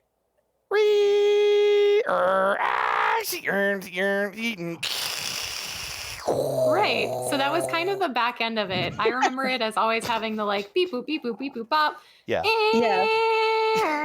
At the beginning, and it was so loud. Yeah. And it would always at my home like drop out late at night when I wasn't supposed to be on the internet anymore or on the computer or awake, and I would have to redial, and it would be so loud. Yeah, right. So annoying. Yeah, it was So like- that It sounded whole- like if a demon was in your phone line, that's what it sounded like. It was really I always thought it awful. sounded like, honest to God, when I was a kid, and I know this is a little naive, I thought it was space sounds. I thought something was going to space, because also AOL, which was like my first, internet service provider, displayed that little animatic kind of sequence while it was dialing, and it'd go like through step 1 and 2 and 3, and there's a little pictographic representation of like the whole world and stuff. yeah. And so part of me just thought, like, am I hearing the echoes of space? What is this? So I got curious while I was reading this, and I kind of just Googled, like, how did dial-up modems work and why did they make noise? And Yeah. on YouTube, the account The Sacred Gamer actually does a really good explanation, and it's titled Why Does Dial-Up Sound the Way It Does? And the book talks about this a little bit towards the end. And that is basically your computer and your modem using the band of sound available on a telephone line, which is tuned to the human voice. It doesn't go very deep and it doesn't go very high. It pretty much sits in the range of sound that we speak in. And it's Mhm. using that, and it's saying, like, I'm going to dial this number that I dial up to. And then the recipient goes, beep, like, hey, what are you? And all of these sounds, like, there's the dial tone, there's the dial of it connecting, that, like, the really high pitched part of that is it turning off echo suppression, because when you talk, it didn't want the sound from the earpiece of a landline, like, handheld thing echoing into the speaking part. But if you Okay. have echo suppression on with data, it could corrupt your data. So it has to send the exact high pitched tone that says turn off echo suppression. And it's It's two data Whoa. components using noises that are in the bandwidth talk of to human each voice other. to send information, and it's incredible, and I love it. That is trippy. That's really cool. It's if machines had voices, this is what they are. Right? Like this is like if machines given a human-ish voice and a language we don't speak. Yeah. I lost everybody's incoming audio for a minute. Oh no! Can you hear us Oh. now? I did Yes. that earlier. I was saying just had I to- really like the idea of that. It's so cool. I It love is it. cool. Yeah. And then in like the late 70s to early 80s, the switching system was changed, and it pretty much killed off the functionality of using sounds, much like your dial-up modem did, to manipulate how the phone system worked. I did find one instance in this book of somebody turning phone phreaking, which was illegal at the time, into a job. It was Joe Ingressia, who was blind, or maybe is blind. I guess I don't know if he's alive. I assume he is still blind if he is alive. Okay. He got a job with an independent local phone company after he dialed NORAD to get on Ooh. somebody's radar. And then while he suspected and assumed his phone was tapped, he would just like pick up the phone and be like, gonna get a blue box and get a job, up to no good, yada, yada, yada. He was charged with 2 counts of malicious mischief. He didn't recommend this path to a job. He was like, yes, it worked, but I don't think it was the best way to do it. Okay, so like He's like, also, you could apply for one and do an interview, but I decided to do this. that's at least one case of like someone actually doing that, right? That's something. Yeah, it's still not an offer from the FBI for hacking, but it's not dissimilar. Wow. Holy cow. I feel like now more like I thought that after all of this that I would know everything I needed to know about this like blue boxes and stuff like this. But now I feel like I have to know even more. Like I'm definitely very curious about like reading that book in particular. It's the Atlantic application side that like blows my mind. Yeah, the Atlantic also did an article titled "Whatever Happened to the Phone Phreaks," which is kind of a summary. I think they interviewed the author of this book and just did like a shorter version of it that talks about it. I also have another article written down. The Denver Post ran an article titled "Kevin Mitnick was the FBI's most wanted hacker in the 90s. He was hiding in plain sight in Denver," which talks about him like putting rocks in his shoe to not have his gait recognized. That's commitment. Yeah. Like I'm not going anywhere with rocks in my shoes. I don't care It's so what painful. I did. Also, I'm sorry if you can hear it, but Bo is basically doing his best impression of dial-up internet in the background No, I didn't hear much. No. and trying to fight with Leroy. I hate this life. Aw, that's not true. I hate this life when I'm trying to podcast Yeah, they make it difficult. in the living room. It's just like impossible to do anything. Well, I mean, speaking of that, we are coming up on just about 3 hours of solid podcast content. I've been monopolizing my living room, and you've been forcing your dogs to be quiet for a long time. So I think it's fair that they're probably starting to act out. Yeah, now they basically, I think they don't like being split up for long either. So that's they really want to go outside because I just fed them dinner, so they want to go outside. So I guess then the question is, do you feel like is there anything that that you left out that you really wanted to say, or how do you feel about this? Where we are with this topic? I mean, I'm sad that I couldn't find an answer that was satisfactory to me to my question. But I think that, if they are flipping really elite hackers, maybe the FBI just isn't publicizing it because they don't want to encourage people to break into stuff to get a job. Yeah. I did enjoy all of my reading. I do recommend everything that I brought up, with the caveats that I stated of like some weirdness. I was gonna say the side benefit is like you read 3 good books and learned about a bunch of cool shit you probably wouldn't have otherwise looked into. So, It's true. I You mean, No didn't get the complaints. answer you wanted, but you still learned shit. I'm always in it for the learning. mhm. Yeah.